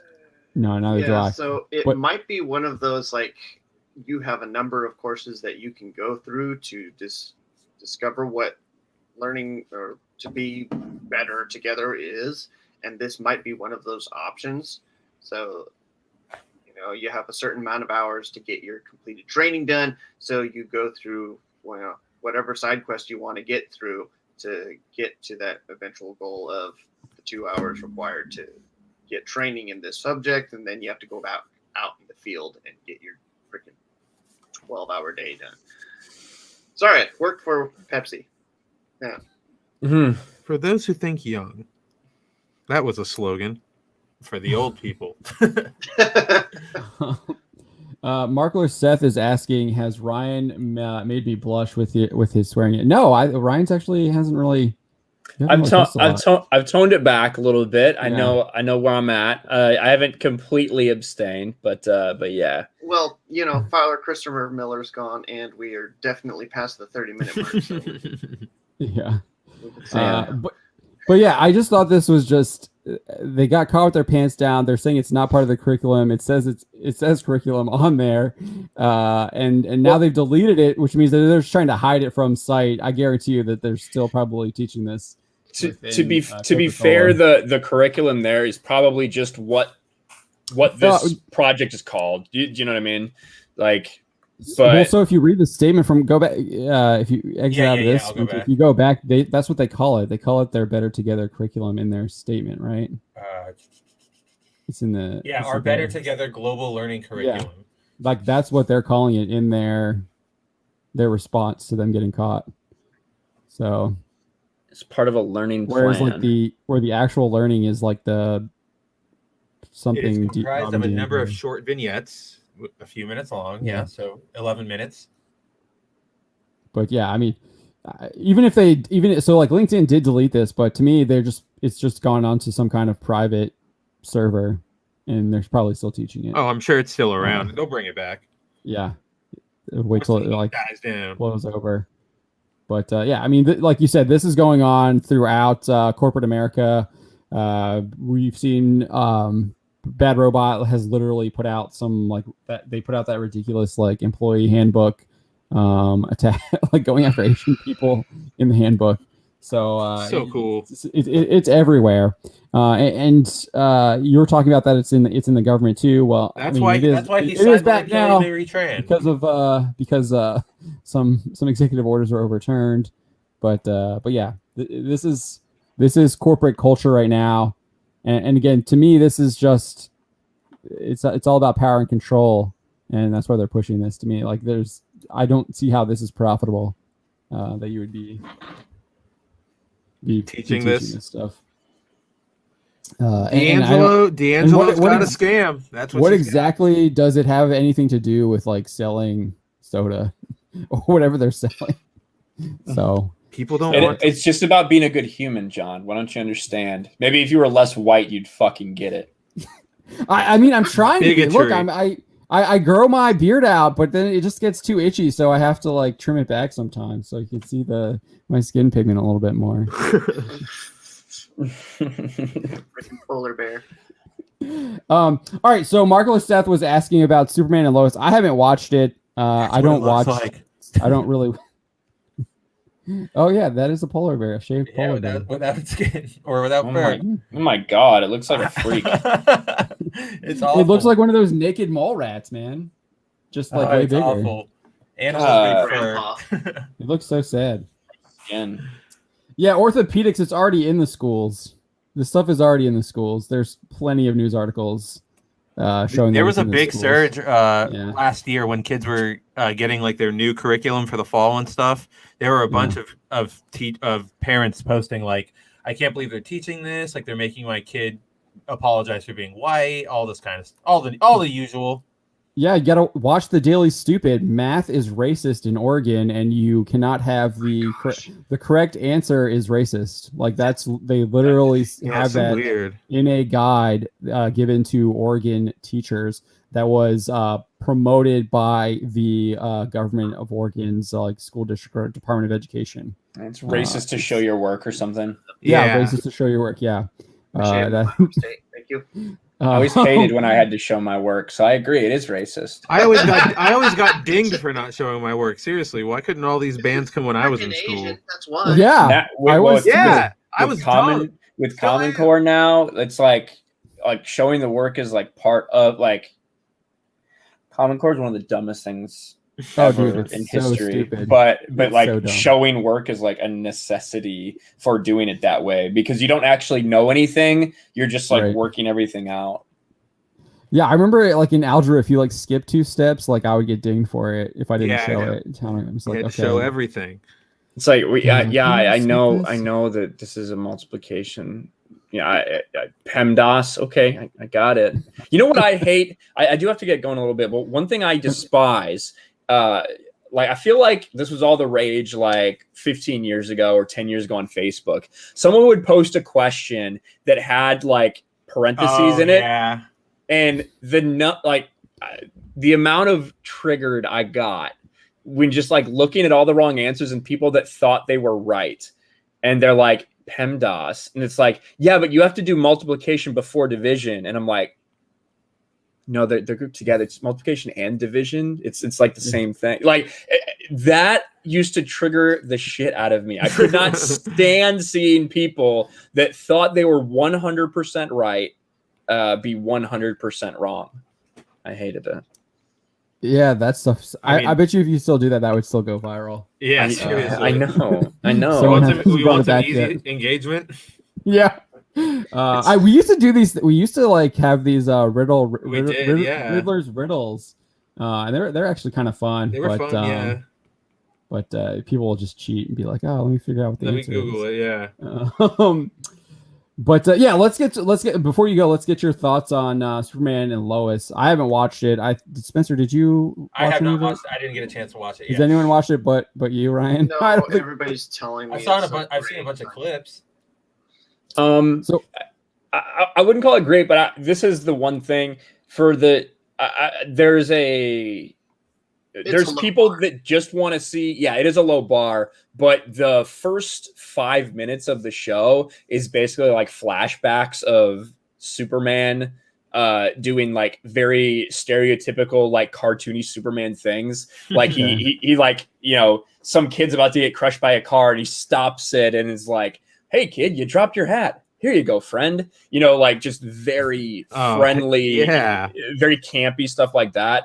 And then it just flashbacks to all of these things of Superman being quote unquote Superman. To me, I think Superman's more complex than like, you just need these three things to make it Superman. But like a lot of people really dug the homage that they paid. There's even a scene in there that's like straight out of like Action Comics #1, like the cover of Action Comics where he's like holding the green car. Like that is clearly inspired and it's cool. And they did a couple different suits and things like that. But overall, the show, like, you definitely do get that they're trying to bring it back to that very traditional Superman while still mixing in some more mature themes. And I don't know where the show is going to go, but I'm interested in it and I enjoyed what I watched. I want to know more. You know, did they reveal two villains? They reveal like the stranger at the end, right? And then they reveal the stranger, who it is. I think I'm surprised I haven't heard more backlash about that, to be honest with you. Nobody watched. We had a scoop on that like 2 years ago. So yeah, well, I actually had the script for the pilot. Yeah, we did too. Yeah, it was just out there. But it's just different on screen. One of the biggest differences that I wasn't sure if I'd like was the two children, Jonathan and forget the other, Jordan. I think it's Jordan. Jonathan and Jordan. And a lot of this is based on the DC Rebirth run where Superman and Lois bring Jonathan back to the farm and they're, you know, Jonathan's really coming to terms with his powers and all of these types of things. And they're doing a lot of things in Smallville. Same thing happens in this, which isn't really a spoiler. You see it in the trailers and all those things. Yeah. But having the two kids is different to me because Jonathan is the blonde one here. He's the one who's the hyper athletic one, the captain of the football team, the jock. He's cool with the girls. And then you have Jordan, who's a weirdo for the best term. He's socially awkward, has social anxiety disorder, has problems, doesn't get along well with Clark, all of these things. And of course, he's going to be the one to develop powers. You know, so I do wonder where they're going to take that narrative because I feel like they could really be like, oh, you know, a traditional masculinity bad type of thing. I don't think they will as of yet. The first one was good. The kids had some good chemistry and they weren't like, they weren't antagonizing each other. They were on the same team, even though they had some back and forths. But things I worry about in this show is Lois going to become like the dominant force of this relationship because this is the CW. When I read the pilot, that's how it is. The pilot implied that when the script that I read. It wasn't as bad as it came off in the script, I don't think. Okay. But in these shows lure you in like this. So I don't know. One season. Markler Seth is saying that it was boring and it already was woke. He hasn't responded when I asked him how so. Oh, there it is. Oh, it's there now? Okay. Yeah. The Dude, Jordan it's so character weird. was all emo and yelled at Clark for being a bad dad. That is typical trope, and also the Spectrum kid, they gave him the powers. I don't see a kid yelling, like being mad at his dad as being woke. That's just being a teenager. Yeah. But that's what this show is about. It's about Clark, you know, realizing that he's hid it from his kids. They don't know. They're starting to develop powers, and he realizes that he has to start focusing more on family and really start getting a better balance between being Superman and being Clark. Which that's not outrageous for a Superman story. We've seen that in the comics a couple times, like, you know. So I'm on board for now. We'll see how it goes. It's a low bar for CW, but I hated Taylor Hoechlin's Superman in Supergirl in the Arrowverse because he was a cuck. He was just there to be Supergirl's whipping boy. But now in this, listen, they've made him powerful. They've made him strong. He has some very heroic moments right at the beginning. And we'll see what it leads to. The way you're describing it, I see it going like Cobra Kai, where at the end of season 3 where Robbie is with what's his name? Oh my gosh, why can't I think of his name? It's Kreese. Robbie's with Kreese, and so the stranger is going to recruit Clark's son to join him. Try and use him to fight against Clark. I could see that happening. There was a discussion between Lois and the people of Smallville where they were like, some of the people in the town were like, we know y'all look down on us. You think we're all backwards here, like that kind of stuff. We'll see where that goes. That's another string that they could pull that I kind of am looking at and worrying. As far as like what Mark says, the bad dad trope, but he's not a bad dad. The kid's just fucking weird. And I think that because his other sons, there's nothing wrong with his other son, is there? The other son's basically perfect. He's like the perfect child. Right. Yeah, he's the one that they think has powers. The other one, he has all these weird things. They even have him on medication. It's funny because the kid freaks out and he's like, "You've been hiding this stuff from me forever. That's why I'm so messed up. You made me think I was crazy." And they were like, "This has nothing to do with your mental problems. That's different. This has nothing to do with the medication you're on." So I actually think they did a fairly good job of not making it seem like Clark's a piece of shit in any way. Just that they're two very different kids, and one of them's about to get powers, and not the one you would expect. Kind of thing. Do they show him with powers in this one already? In the first one?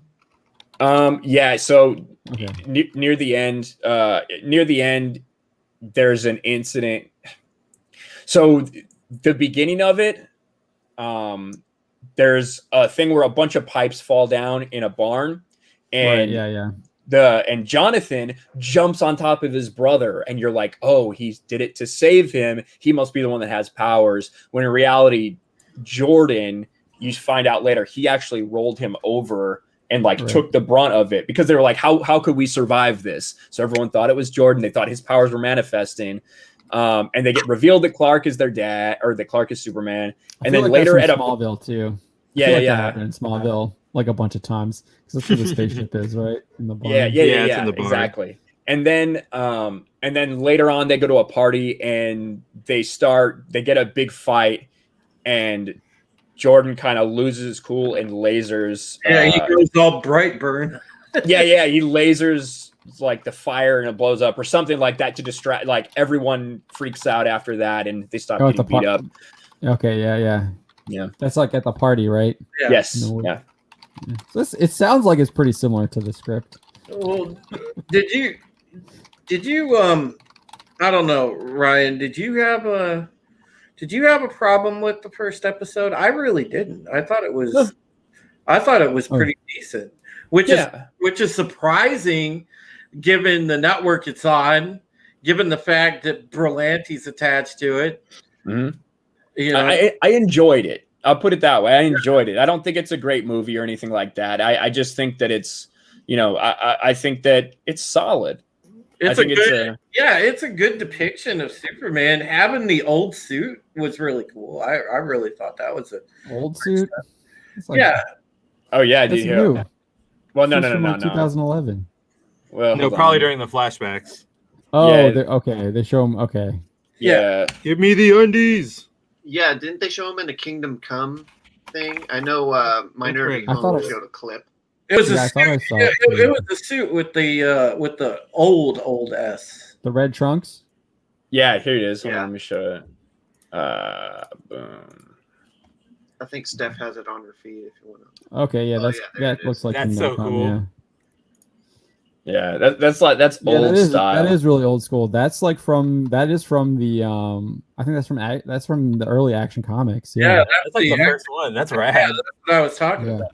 Now I want to find. And they had the old pickup truck too. Yeah, I wanted this. I wish they had it. God, oh my God, I don't know what that was. Yeah, the old one had it. It's still yellow. I just hope that they don't screw it up, because it was a really solid start. I thought it was a solid start. Let me find. I want to find that. Do you feel like they blew the budget on the pilot? Hail to Elam. Good to see you, buddy. Maybe. Oh yeah, here it is. I found it now. It did look better, like a million times better than anything in Supergirl. I was gonna say, yeah, they probably learned their lesson. Yeah, use the PT Cruiser. This is like the opening scene. Yeah. And then he walks up to the kid, like, "Hey, you dropped this, buddy. Have a good day." Like goes out, flies out of there. Yeah, there you go. There it is. That's early Action Comics. Mm-hmm. Yeah, so they did some cool stuff like that, and they said they're going to have more flashbacks during this. So, who knows? It's on a separate. It's on a separate world, right? Because it's like post that crisis or whatever. Because the stranger is from. Well, the stranger's definitely not from their Earth. I won't reveal who the stranger is. We already did enough spoilers, but I won't reveal who the stranger is. But to me, it feels like he's from an Earth that may have been destroyed by something, and that he's resentful of Superman for some reason. That's kind of what I understand, but I'm not. Who knows? Man. That's what the script says. Yeah.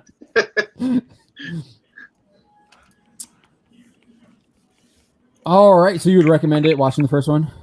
Yeah, 100%. And I did see I get really sick of the arguing over who's the best, or who's the Superman and who's the Joker and all this garbage. Like, for years, those of us who read comics, we'll buy Batman, we'll buy Detective Comics, we'll also buy All-Star Batman, we'll also buy White Knight, we'll also buy all these other iterations of Batman. And it's not like you can't enjoy one just because one may be your favorite.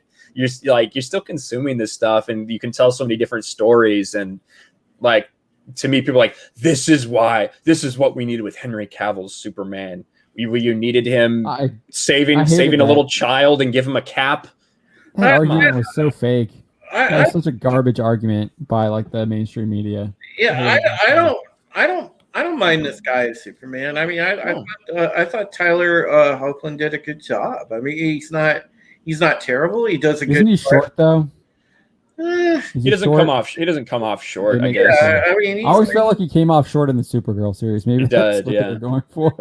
Yeah. I think it's just the way that they shot him in that series, because the camera picks him up a lot better in this one, obviously, and he's I don't know, he seems like average build. He looks right for it. I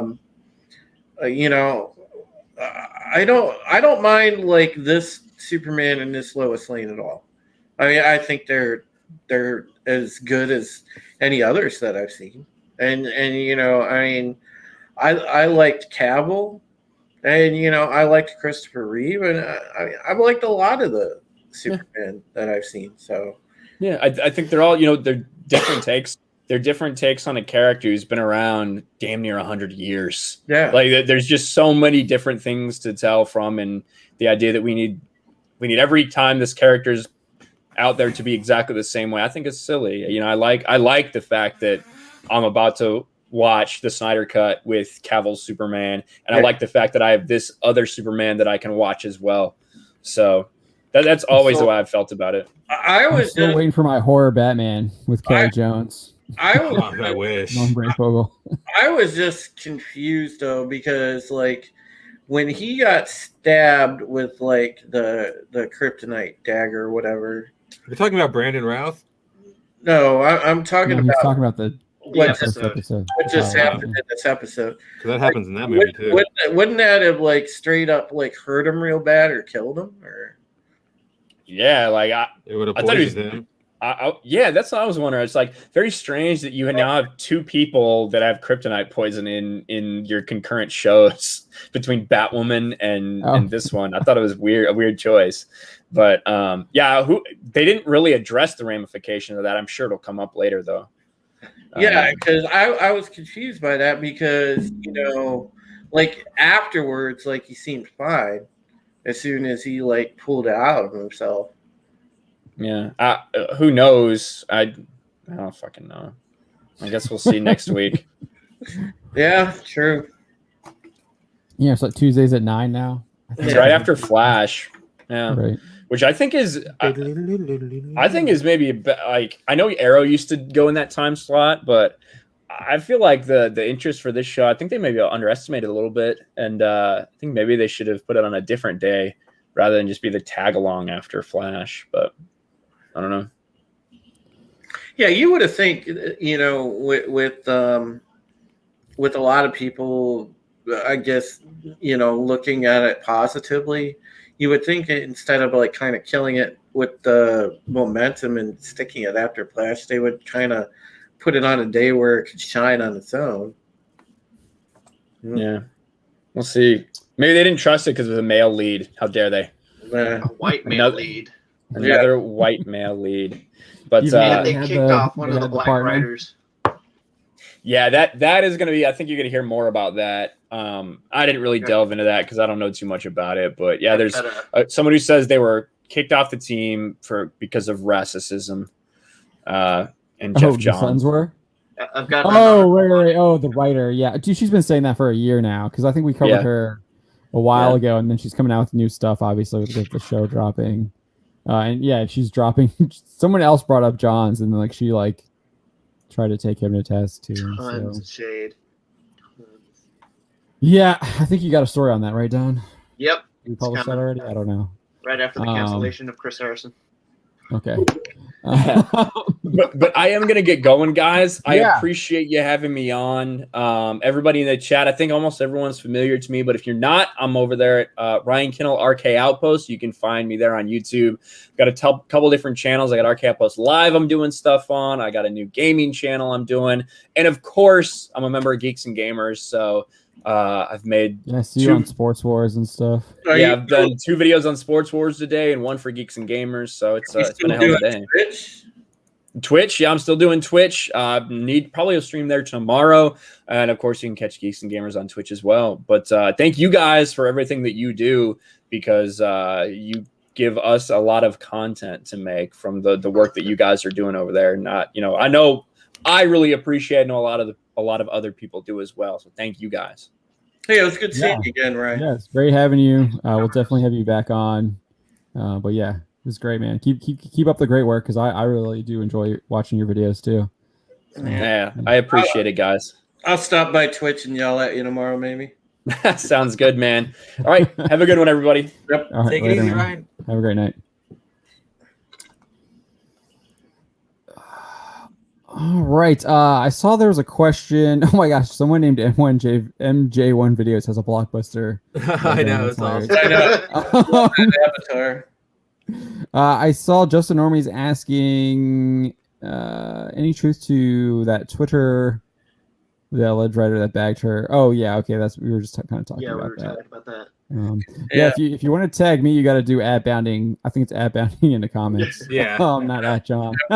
Sorry, I know that's how it's on this stream, but I'm under @bounding in the comics. Markler Seth is still saying that if you're stabbed in the heart with kryptonite, he should die.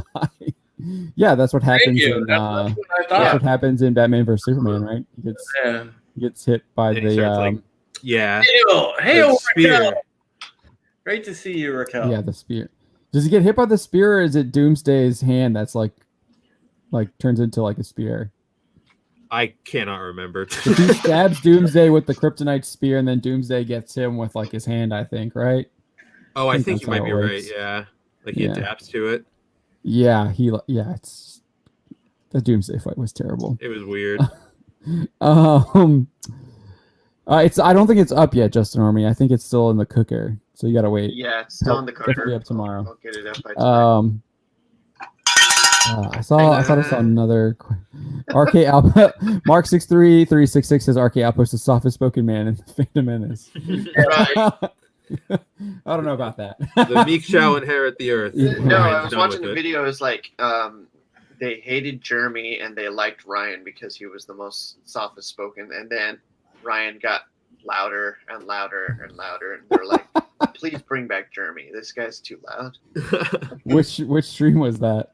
I can't remember. I've watched so much shit. Oh no! That's funny though. All right. Do we want to kind of go into what we've been watching and stuff? Reverse it out, close the show out like that on a positive note. Yeah, I think I can. I'll start off. I went and I actually finished. I did some reading. Shocker. I read My Hero Academia Volume 4, which is in the middle of the sports festival arc. Super good stuff. Lots of action. Lots of learnings as well. I think it was mainly the cavalry battle, and then you get to see some of the one-on-one with Shinzo, who is going to play a big role in the upcoming anime season 5. I think if they because they're adapting the arc, following it, yeah, in the joint training battle arc. But yeah, it's pretty good. Good stuff. I got volume 5 here ready to go to read as well. So I did that, and then I've obviously still been playing some Genshin Impact, and I picked up Persona 5 Strikers yesterday, but I haven't been able to crack it open yet. I think I got to the title page, and I was like, oh, I have this code that I need to plug in, and I went and plugged the code in to get like the extra content, and I wasn't able to actually get to play because the baby took over, and I was on baby duty, so I was doing that. I do see we have Mark 63366 is saying redo of Healer is a great wholesome anime. No, Don, right? Don's the fan. No. Yeah, it's so wholesome. You can't trick me on that. I know exactly what it's about. I didn't know. I watched it and I'm like, holy cow, this is H to the max. Yeah, you were talking about that last week, if I remember correctly. It doesn't leave you. Are you still watching? I can't stop. No, I'm done. Oh, you're done? You're done? What? There's things that I will watch and I'll be like, I made a decision about it and I'm not going to continue in watching it. It's my personal decision. It has nothing to do with the politics or any of the morality. I don't think it has anything to do with politics. My personal eye space needs to be occupied by something a little more edifying, a little more building up. And I think there's multiple he crimes. Says as he flips to the Skinamax. Alexander Vidakovich says I should organize a watch party, and that's not happening. Oh my god, no! If I want to Where, watch like that the underground? Stuff, I want to enjoy it. You could technically do one in Discord, and then not with this content. Drew's over here offering suggestions, and I'm like, on it has nothing to do with like how we would do it. It's like the actual We've got show. StreamYard, we've got Twitch, but no. What is this thing about? I haven't there's violent assault that happens to everybody. Like our word. Yeah. Everybody. Like what? Like our word. Our yes, words. our word. The R word. Several. Yes. Everybody R words each other. Yes. Wow. Yeah. What the hell kind of thing is that? What is that? Yeah. So it's it's pretty it goes there. So like we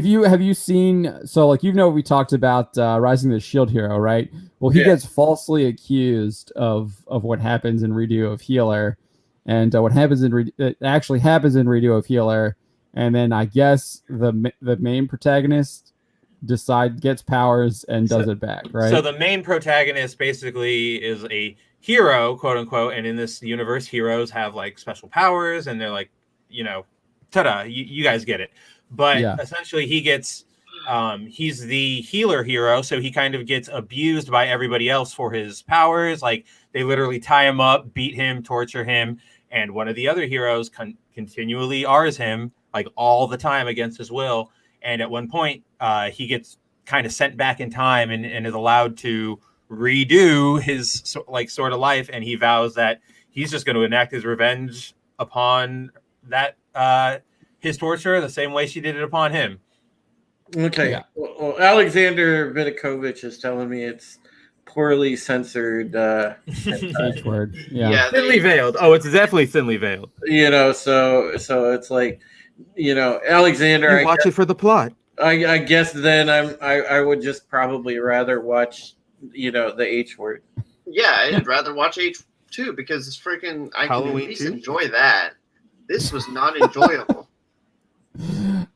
Like I was ready to go. The baby oil was out, and just like nothing. Go watch. Okay. How far have you gotten in? How How far have you gotten in how- Wheel of Time? The sir does protest too much. Watch the Blue Girl, Donald. How far have you Blue gotten in Girl. Wheel of Time? Have you finished Wheel of Time yet? I've not gotten anywhere in the Wheel of Time because Dang, you crushed that first book so fast. because somehow in my Switch now there is Divinity Original Sin 2, the definitive edition, and that is an RPG unlike any other RPG. It is calculating each and every move and each and every spell, and Oh, I think I tried to play that. Dude, it sucked. it is hours upon I didn't hours like it. of strategy. Oh wait, no, this is different. Yeah. I think I played something else. Okay. This looks like an actual action RPG. You It said is super Divinity Original Sin turn-based. 2? Yeah, Original Sin 2. It is so going through one battle, it's probably an hour and a half. It looks like old school Dragon Age, Yeah. kind of. No, it's not quite Dragon It's Age. not. Looks like you have a party. Yeah, maybe. it's kind of like, you ever play Baldur's Gate? Yeah, Yeah, the it's old like school that. one. Yeah, I remember trying to. I feel like that I played a game similar to that, and I just couldn't get it going. Couldn't get into it. But are you enjoying it? Yeah. I just don't enjoy the time it takes to get through a battle. Oh, I did. So Bandai Namco had like, speaking of Switch, they had a sale on Switch, so I picked up Kuni Wrath of the White Witch for like $12 Oh, nice. for my Switch. I've heard that's good. Like I had it for the PS3, and like the art was like absolutely fantastic, but like it's definitely dated now. It's like a 2013 game. Yeah. But it's still like Studio Ghibli art. I'm probably saying it. Is it Ghibli or Ghibli? I don't know. People say it either Studio way. Ghibli, yeah. Okay. But yeah, I mean the art is still like absolutely fantastic. But it's definitely like the graphic quality is dated.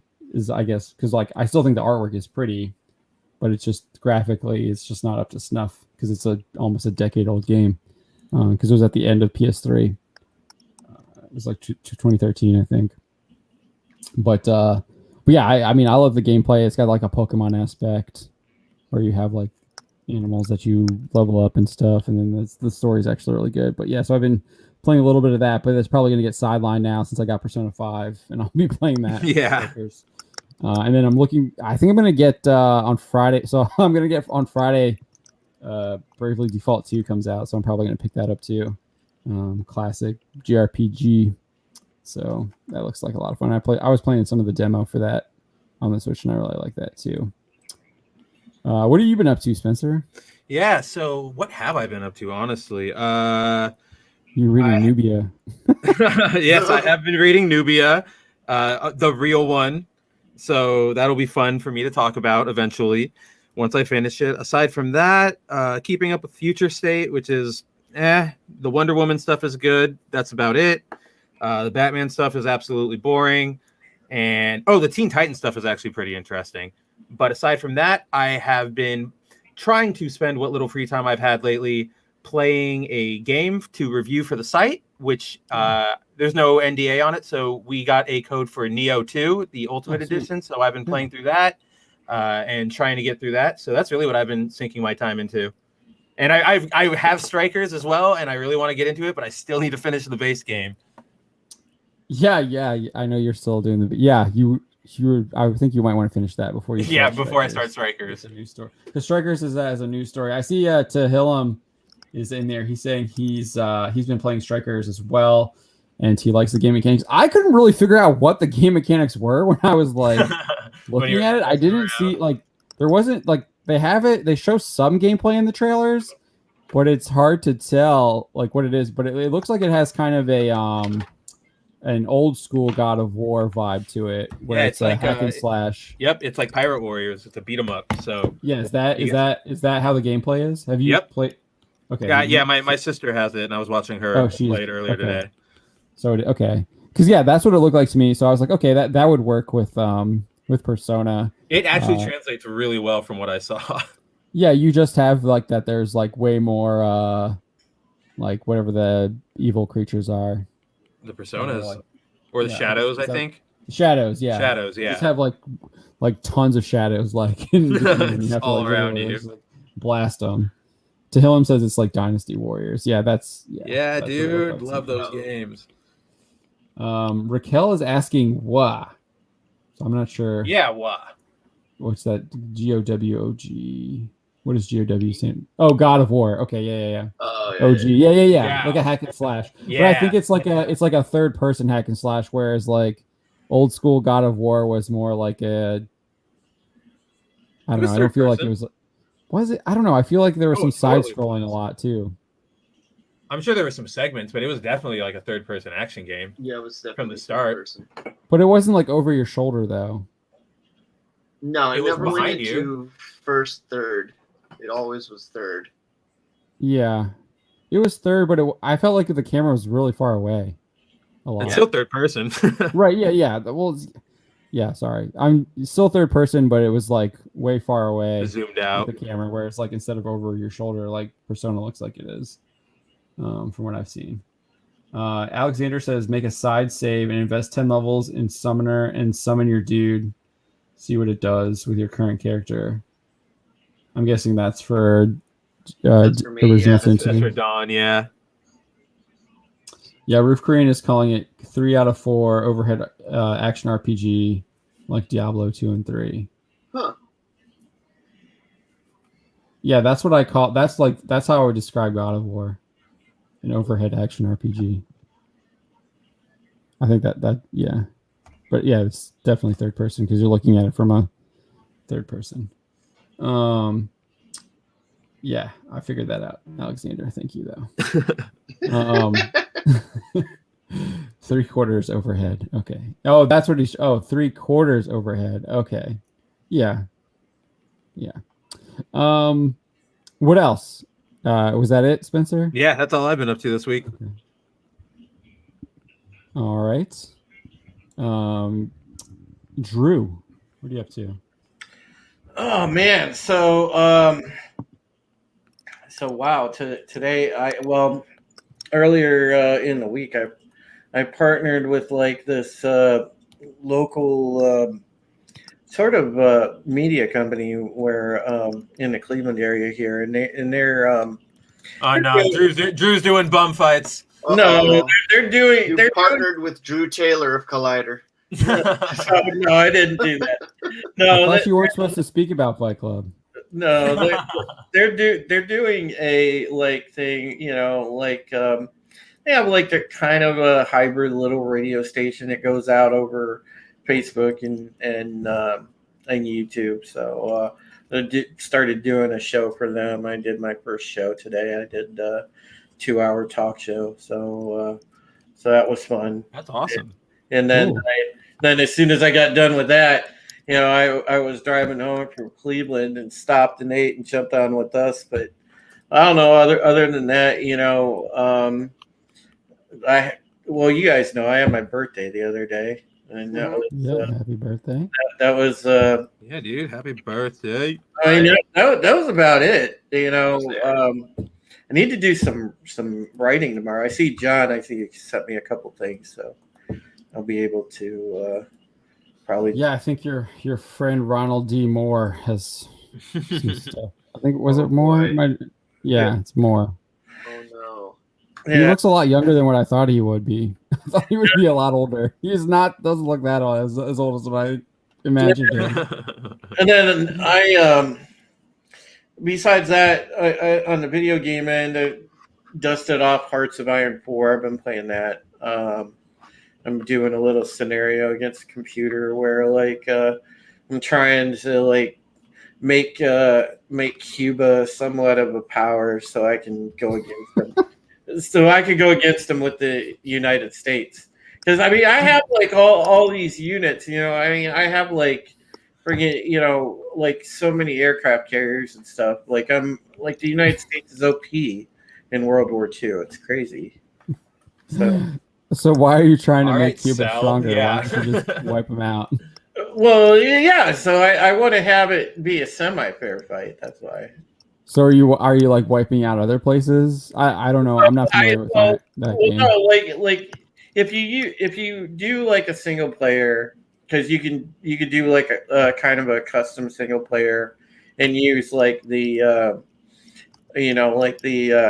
console commands to take control of other countries, like switch between countries. So Okay. so like I have Cuba, and yeah, I did make them stronger. They conquered Venezuela.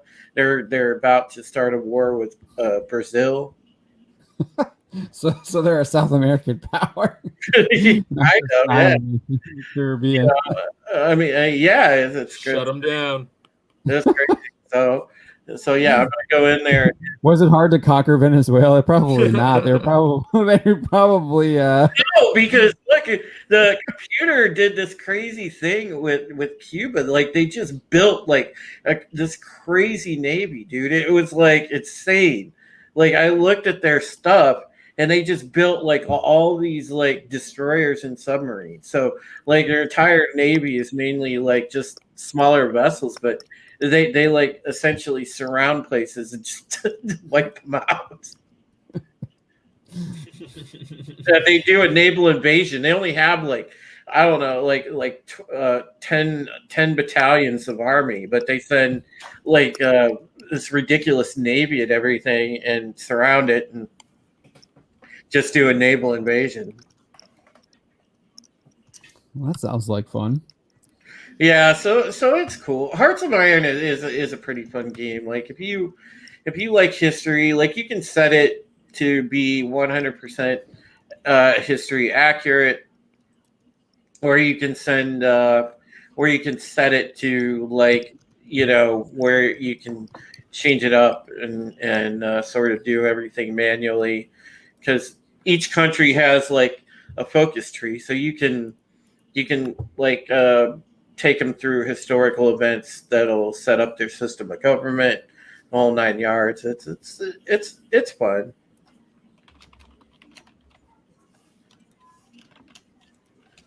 Yeah, that sounds pretty good. It sounds really sound good. sounds Yeah, like a lot like Civ. If I knew what I was, it does sound like Civ. It's a strategy game. Is it a 4X game? I love 4X games. This is one of those where like there's two. You could start out in either 1936 or 1939, and you play I think up through the 1950s, and and it spans mainly World War II, but also like the peacetime afterwards, and I think it gets just about to Korean War, and then that's about it. But there's a bunch of mods out there for it that you could get too. There's I think that one of the big ones that people download. There's like a 20th century mod where you can play like current day, and it gets super in depth with like the systems of government and things like that and whatnot. But it's really fun. And it's like other RTSs. So obviously you got to research technology. You research like atomic stuff. You research like rockets. You research like the different aircraft all the way up through like from monoplanes to biplanes to the first jets. So there's a lot of stuff. Like when you research naval stuff, you go all the way up through each iteration of like battleship, destroyer, submarine, all that, carriers. I mean, there's a lot to it when you manage your country, and you have to like build infrastructure and make sure that you have enough factories and stuff like that. Yeah, it's pretty in depth, dude. Yeah, I love those games. So it sounds like it's like got like a city builder. Possibly. It sounds like a Total War game a little bit too. A little bit Total War. I think you would like it, John, because I know you like history stuff. Yeah, dude. I one of the first games I played was Age of Empires 2. Love that game. Because this It's has like RTS. because this has like all the leaders. It has like your the favorite Yahtzee guy that starts with H, and it has Yeah. Helen Keller. it has Yeah, Helen Keller. it has, Oh my gosh. it has Stalin. It has Emperor Hirohito for Japan. And you even have to pick your advisors too, and they have like the real thing, like Japan. Who's the leader of Cuba? There's this. JFK. It's not. Yeah, as I say, it's not. Is it like an Italian? No. Is it like a mafia member? No. No.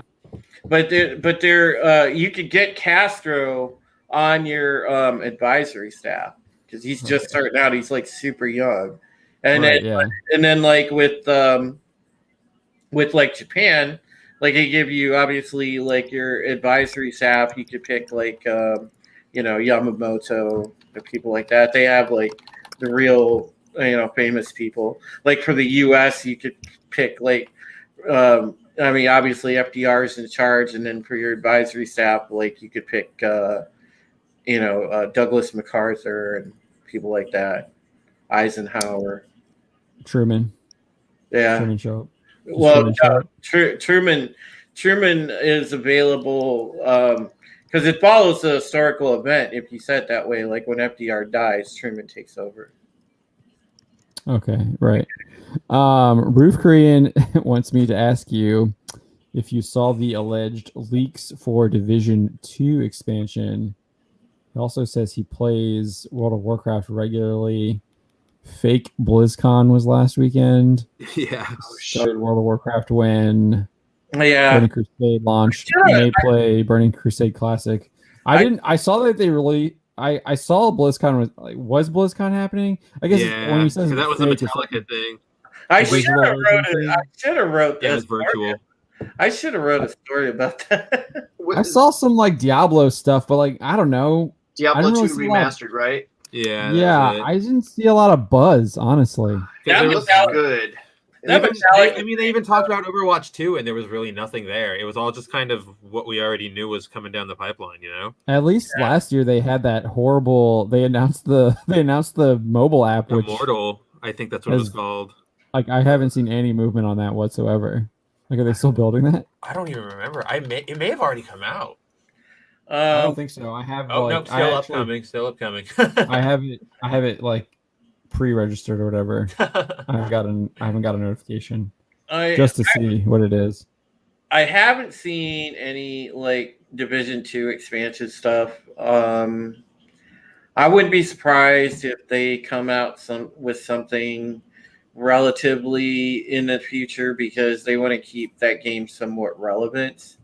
They need to get some people, like people feel like it's stagnating and they want something new to play in game. So yeah, I mean, I would expect that they will get at least one expansion out, but I haven't seen any supposed leaks yet.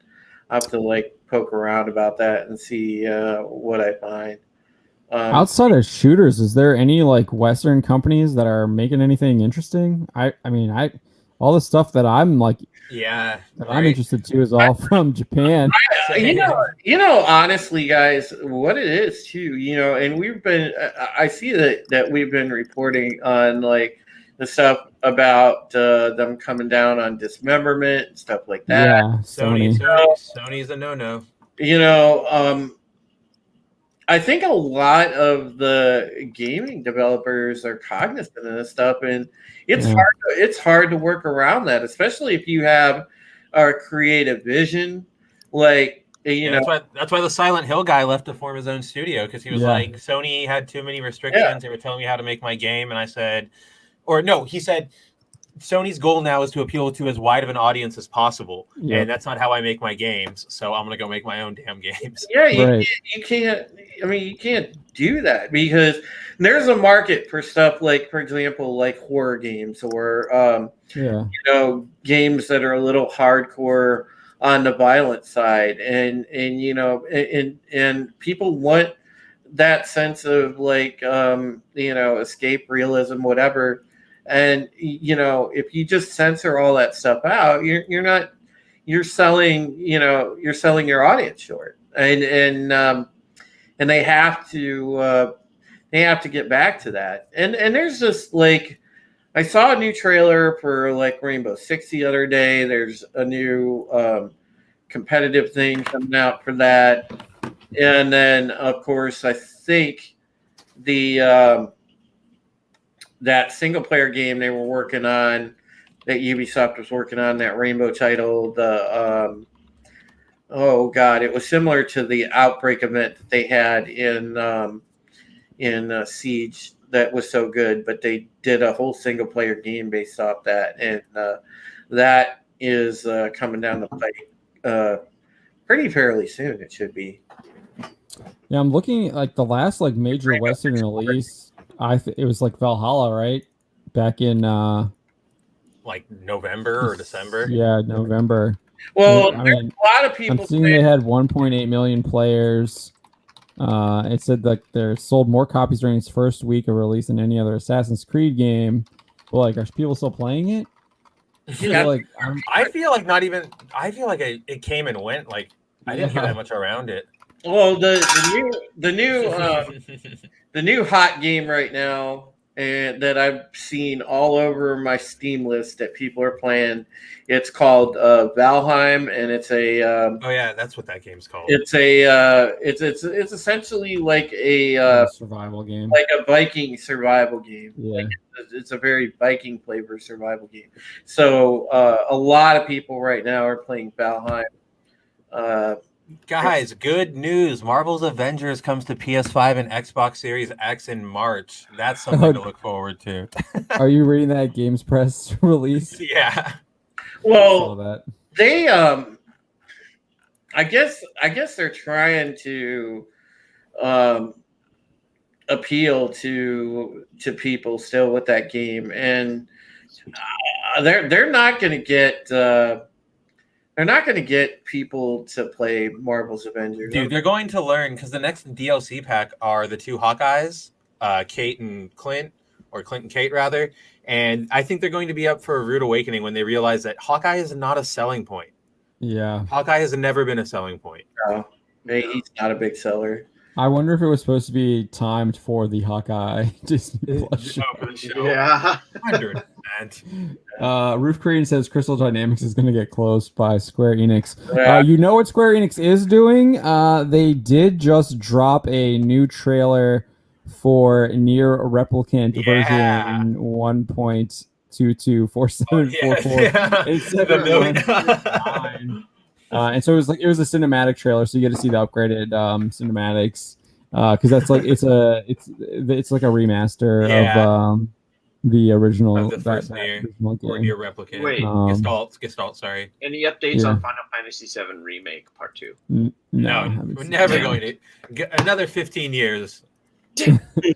But there is I don't know if you've checked the website recently, but Star Wars Republic Commando is going to be out on PlayStation and Switch. I'm kind of excited about that. That's a really good game. Well, yeah, it's only like $15. So that's a classic. That's a classic. Is that money going to Disney? It's going to LucasArts. Lucasfilm Games, or whoever owns them nowadays. It's Lucasfilm Games and Axis or whatever. Dude, I'm like legitimately looking through this upcoming list of games, and yeah, there's nothing from the West that is even close to piquing my interest. I think the only thing that I might, or that is like on my radar, is the Suicide Squad game, and that's only because it's by the Arkham people. Oh. Is that the that's the Arkham people that did City, or the ones that did Origins? City. They did the main trilogy, yeah. Wait, DC Games, WB Games is gone though, right? They've got like two studios. They've got like Warner Brothers Interactive, and then they've got like Warner Brothers Montreal. And Montreal is who did Origins, and they're doing Gotham Knights. Yeah. Featuring Mitch Dwyer. Alexander Vidakovich says Square Enix is a poop company. They killed my favorite game devs, Squaresoft. I like a lot of the Square Enix stuff, like Bravely Default 2. They do a lot of the classic JRPG stuff. They're doing they do the Nier games. They do Final Fantasy. So Yeah, I get where you're coming from, Alexander, Yeah. but yeah, I kind of got to side with John on this one. In a world of shit, I've got to find my island somewhere. Yeah. um, By the I mean- way, I can't just keep swimming. I do think Atlas makes better RPGs or Oh, yeah. JRPGs. Nowadays, yeah. I will say that. I mean, Final Fantasy 13 sucked. yeah, All of them did. yeah. All three of them. Four by of the them. way, Raquel, you were asking about Valheim. I just looked up the direct link for the game's website. I put it up in the chat for you, so you can check it out there if you want to play it. I've never been a big survival person, so I skipped Valheim, but a lot of people are playing it. What are you talking about? You play Dead by Daylight. Is that not a survival? No, I game? think No. Valheim. Okay, Valheim is like 7 Days to Die, John. It's like, more like PUBG. yeah. Minecraft. Well, no, PUBG is not like that. Like Minecraft. Rust. Oh, it's like a Fortnite game. No, it has not. It's not. Isn't PUBG like Fortnite? Build and kill? No, Valheim. If you never saw 7 Days to Die, what it is, it's a thing where you have to go out and gather resources and things like that. You know, you have to like chop trees, whatever. Oh, okay, yeah. Oh, StarCraft. It's like a Minecraft. it's like It's an RTS. yeah, element. it's kind of similar to the way Minecraft systems work. Spencer, I think Yeah. Isn't that what they were doing with it's a little like Fallout 76? it's a little like Ark of Korean. Yeah, they were trying Yeah. until they released Okay. a not even quarter complete game. Yeah, Yeah. Ark Survival Root Korean. Yeah, it's kind of like Ark Survival. It's a lot like 7 Days to Die. I thought it was a lot like 7 Days to Die. Oh, I guess I want to check out 6 Days in Fallujah. I guess that's a tier 2. That is a shooter. Yeah, Yeah. That's a shooter. That's a shooter. I'm just still hung up on Western games. I'm really trying here. I don't know. I wanted to play that Call of Duty. I never got a chance. Black Ops, But yeah, I never got a or chance. Cold War. Yeah. Just because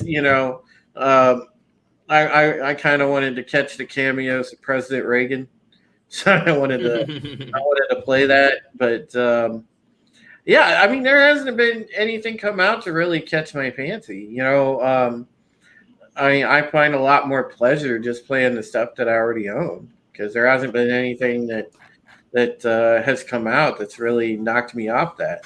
And there's a lot of old games that I didn't have before that I picked up like on sale and stuff that I enjoy playing a lot more than new games. Oh, speaking of games, congratulations to everybody that bought GameStop stock. You are now all millionaires, apparently. That freaking thing shot up to It 200 took off points. again, yeah. Took off again. Oh, it went up again. I saw it was Holy AMC going up too. AMC went up a little bit, but not even close to what GameStop They had to halt the trading on it because it was going up so quickly. What a day! People Every day. Yeah, it's at $91 right now. I saw. Yeah, but in after hours trading, it shot up to 200. So you know that thing's that's gonna probably yeah, start Google's high. telling me it's 168 right now. Yeah. Oh, hey now, this is a good time to let you folks know. Hey, listen, my channel isn't monetized, but you can always reach out and at paypal.me. You want to spread some love. Do you accept GameStop stock?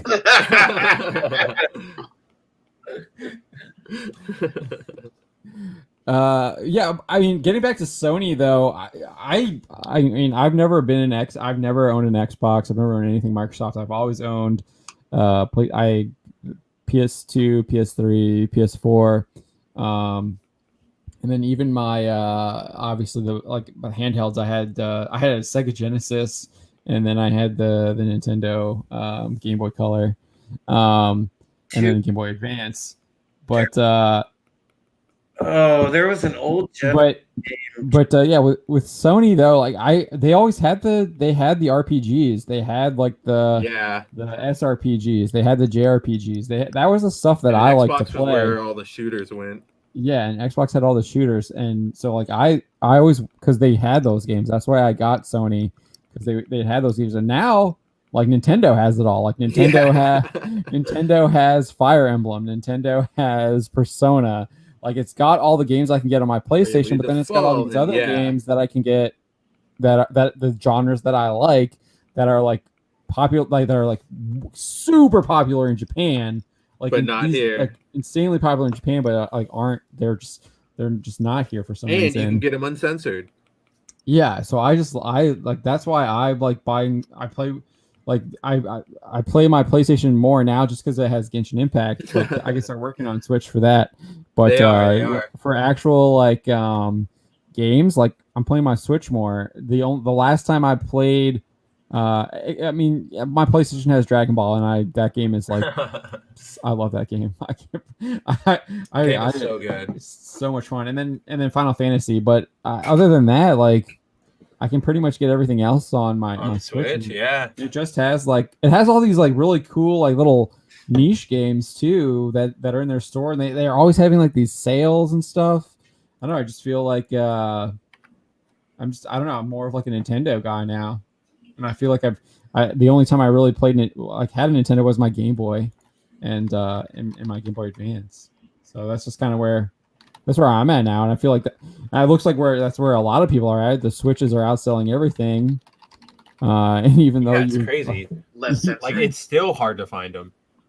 Yeah, and Nintendo is still not. They're not abandoning their customers and their fans. Their Japanese audience. They're not abandoning their people. Like Nintendo of America, or I don't know if it was Nintendo of America, but they're just like space buns are cool. All hairstyles are great. Oh yeah, that was all awesome. Players. Like I'm sorry that people are being mean to you. Tell them that it's for everybody. Yeah. So that's what you're getting from Nintendo. Instead of "we're very sorry for including this hairstyle," it'll be patched out in the next update. Yeah, they're like adding in like Xenoblade characters to Smash, and like people are like, "Oh my god, how could you do that?" Like, right? Wasn't that what? Dude, stupid. Always it's always the Smash players. Always the Smash players, because they've got their own bag of worms. I do remember they did Nintendo did have a little bit with the Smash. They did change like the Native American guy.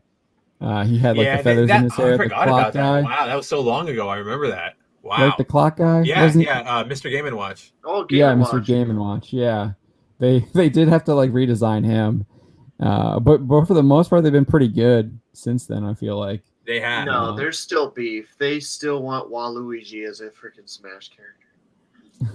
They just want playable. What's wrong with Waluigi? They want him as a fully playable character. They've been What's wrong with that? I don't know. I don't think there's anything wrong with wanting a character in Smash, right? No, they want. Are they just like stands though? It's like Goku Waluigi for Smash. Stands. Yeah. Okay. All right. That makes that's more understandable. A great injustice. Done. But yeah, dude, Goku for Smash, like, does anyone else stand a chance? Like, no, the game's over. I guess you have to add. You might have to add like Beerus. No, you'd have to add Saitama. Dude, I would love that was Why happening. don't they just do They just got to do Shonen Jump Ultimate Stars again. Dude, so Chibi Reviews, the anime YouTuber guy? Yeah. He posted like one of the, I don't know if he was making a joke or if he was just like being serious, but he was like, everyone's talking about Goku versus Saitama, but no one's talking about Batman versus Goku. And I'm just like, what? That's gotta be a joke, yeah. Yeah, I was just it's like, how much prep time does Batman need to, like, I can see people getting super serious about that though, because I mean, you got Batman versus Superman, right? If you give Batman prep time, he can do anything, but if it's just a straight up fight, Batman's toast. Right, but like Goku doesn't have the weakness that Superman does. Superman has like a literal weakness. Not anymore, he doesn't. He used to have the tail. Kryptonite. Well, Kryptonite's not his weakness anymore? What? No. Goku used to have the tail. Oh, right. And that was like his kryptonite, because like if you grab a Saiyan by their tail, they're done, no matter. Yeah. what Okay. form Sorry, they're in. I thought you were talking about. No. I was like, what? Superman? He's immune to kryptonite now. What happened? But yeah, no. Goku doesn't really have a weakness, so He's his own damn weakness. yeah. Hey, bro, you're really strong. Want to go work out instead of killing you? Like, if Batman like got the drop on him, he would like be like, or no, he would beat Batman up and then be like, "Here's a Senzu beam, like you get a weak plan." like, yeah, go train more. I want to see you do it again. And it would be like Roadrunner and Wile E. Coyote for the rest of his life. You'd have to like Batman. Like I feel like Batman would have to like he'd have to like recruit the Flash, break like all of the time barriers And, to get like, all these other Batmans to try and take out. or just like divert the Goku. pod when it's going to Earth from Planet Saiyan. Yeah, or like he uses the Brother sun. Eye or something. Something. He's not doing it alone. I could, dude. That actually could, like, if he what is Brother Eye, right? Is that what it's called? That's a satellite. Yeah. If he activates, like, doesn't Brother Eye sometimes like create like these Terminators? Yeah, he creates the Omax, Yeah, the Omax. the one-man army corps. Dude, Batman in control of Brother Eye and the Omax versus Goku. That would be like it's like a Cooler. When Cooler summons all the robots like versions of himself. I could see it. Dude, I want to see that now. Never happened, but I want to see that. That could work. Put it in the next Injustice game. Get Goku. Dude, in Goku is Injustice. oh my god, campaign. I'll do anything. Dude, do you know? I wonder how much they would charge to have Goku in that. Like, how I much feel the like license Japan for would just Goku? be. I feel like they'd be stoked. Yeah, I don't know. Do you think? Westaboos. They love the Western media. I mean, Shonen does they have Jump Force, which is their kind of Yeah, so crossover just take game. that model like they do, like with how they just took a bunch of models from Mortal Kombat versus DC, and just do that. Just throw them together. Yeah. Jump Force Combat. I see. Whatever. Yeah, I see. Stieg is in the house. Hey, Stieg, I saw you were in here earlier. Jumpstis. But yeah, Stieg, thank you. Appreciate all the help you've been giving me. You tipped me off to the Boba Fett cringe. That was really stupid today. Oh, the Boba Fett fan club? Yeah. It's like, dude, here's all of these like published books by Lucasfilm, like describing Boba Fett's alive. Like that, like one was from 2011 and one was like 2006. And I'm sure there's like a lot more. And these guys are like, it wasn't canon yet. And then they're like, here's a clip from Filoni like explaining it. And then like I did he's like, it's only the movies and the TVs that make sense. It's like, dude, the novelization of the first Star Wars book was published before the movie. Like, what are you talking about? Like, what? You don't know. So and that's why he made the list. Yeah. I just thought like that was I just thought that was funny. But something cool. They're doing a Jim Lee artist edition. Did you guys see that? Oh my gosh. Yeah, I tagged. Hey, you put that up right too. before we went I on. want that. Yeah, dude. I want that so I badly. What was really weird is like the signed edition. I don't know if it was sold out or not, but when you click on it, it's like you can't purchase it. So I mean, they did limit it to 175 copies. Oh, I'm sure it's gone. So maybe it was, but like you would think they would say like sold out. Instead, it was just like this is unavailable to purchase. Yeah, sometimes they do that. It's annoying. Dude, I would They're not buy the it, only sign. seal it, grade it. It was also weird These that things are giant though. Yeah, they're We huge have- hardcovers. Never mind. You've already got some. They've. What was weird for me though was that when they sent the press release, they were like, "It's available to purchase now." Usually, when they send that, that's usually when It's they send for a press release, pre-order. they're like telling you that it's for a pre-order. Yeah, but I guess like I mean, I never.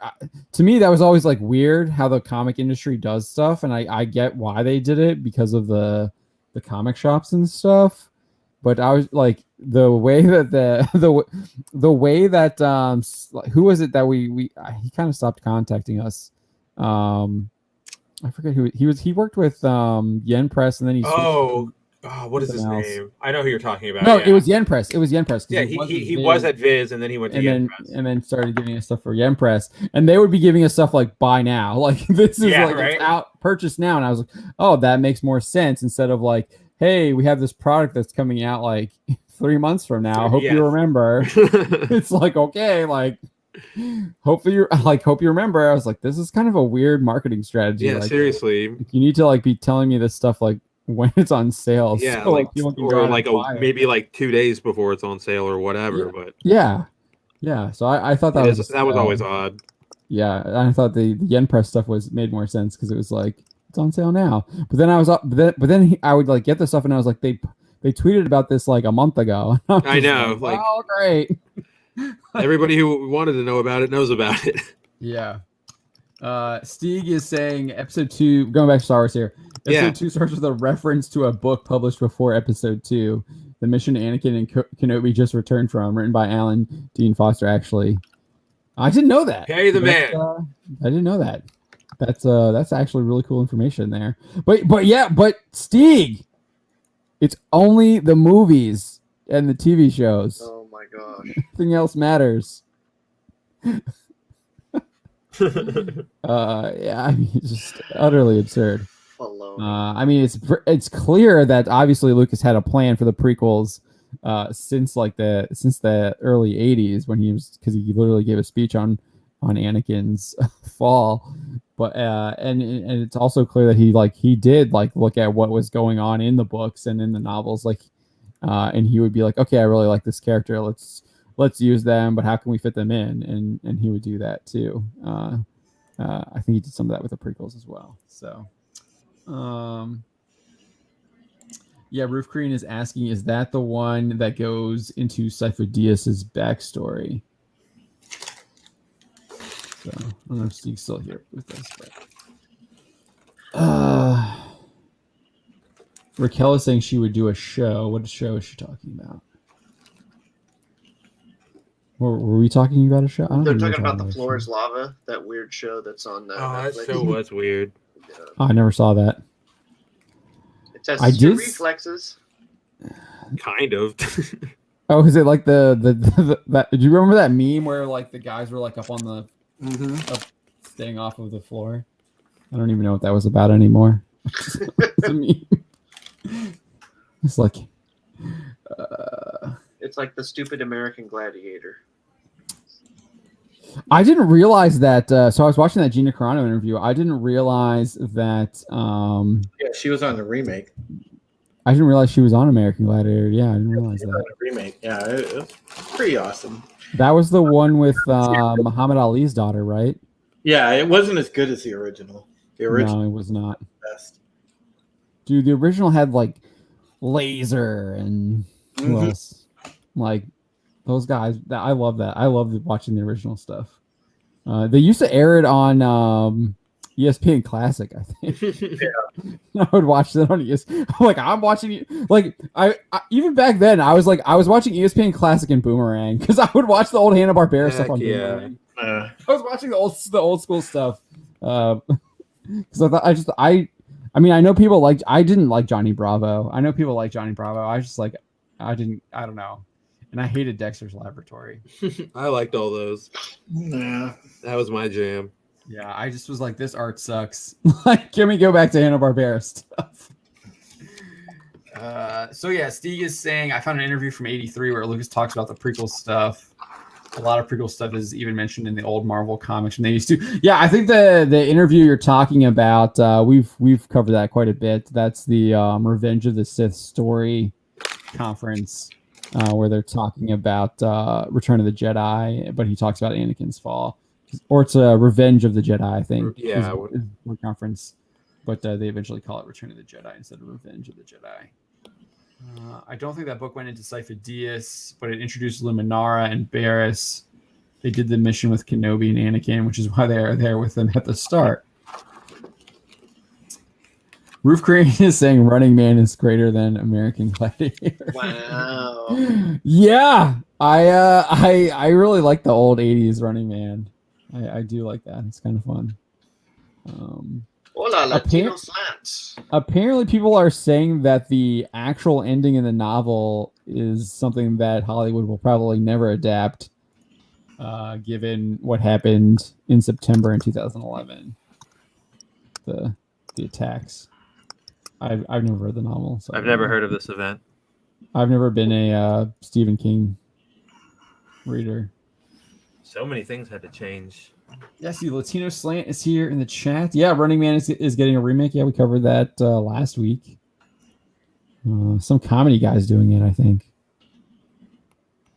He said that was like his dream project, though. That's the movie he would want to remake.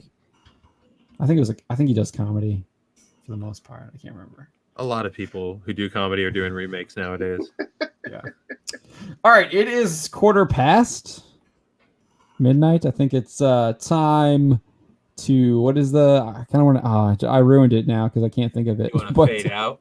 I was thinking of the Sound of Music where they're like "Avita," whatever they say. Oh, Asvidas and good night. Yeah, that's it. Yeah. I hate to go.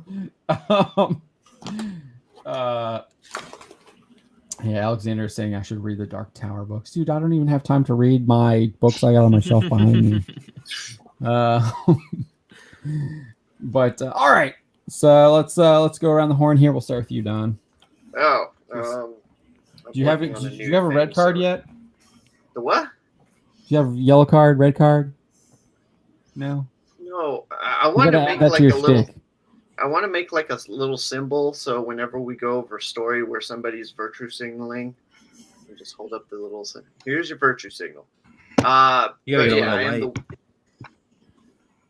I'll get something going eventually. Dollified, follow me here. YouTube channel stuff is in the works. A lot of articles coming out on Bounding into Comics that I will be writing. Yeah. It's gonna be interesting. We're gonna burn this thing to the ground. So come help us as we go on this little adventure against cancel culture and the biggins and the bigots. It's champion Disney, especially Disney. Take them out. Yeah, they got their legs. Deploy the cables. Extend the. All right. Spencer.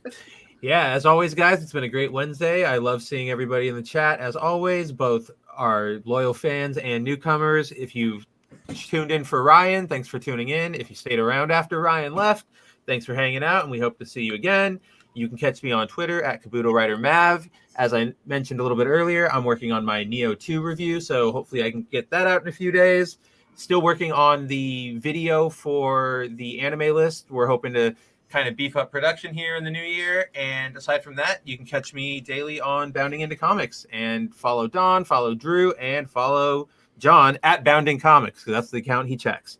Yeah, and I think on Sundays you're going to be doing a special episode of the Daily Stupid. I'll be there for I'm your Sunday edition Daily Stupider. Stupideer. So look for that. and we are going to have a video for that. Yes, John and I have worked it out. So we'll keep it going. I want to do a stream of the Daily Stupid because it's just so good not to. That's what I was telling Don. We could start like a news network, like a 24-hour cable news network. Yeah, who needs? Hey, listen, who needs a G4 comeback? You guys got bound. Granted, we don't have boobs. We're not hot chicks, but we're good with our news. So that's the trade-off. We'll just become VTubers, and we'll always just get anime girl avatars, and then people will listen to us. Speaking of VTubers, I'm surprised Hero High hasn't made his own. I VTuber, am very surprised. He's like totally on. Honestly. Covering that. I gotta reach out to him. He would love the salt that would come with it. Yeah, maybe he has, and we just don't know yet. He's undercover. Yeah, but he would probably have a lot of fun with that. I bet too. All right. Yeah, I think that's it. Yeah. So I mean, if you haven't checked out the Daily Stupid, I do that every day. And it's good stuff. On Sundays. I have a lot of fun with it. If you have any suggestions for clips that we should have add in, please let us know. I'm trying to like diversify it, but I do have my I don't know. I really like the one from Back to the Future. Yeah. With the dad. And then the Will Ferrell one from Wedding Crashers. I love that just because he laughs at the end. Which is like that works. And of course the classic Dorothy is just perfect. Oh, the Dorothy is not going away. That's staying there. But the one you shared from Billy Madison, it's so good.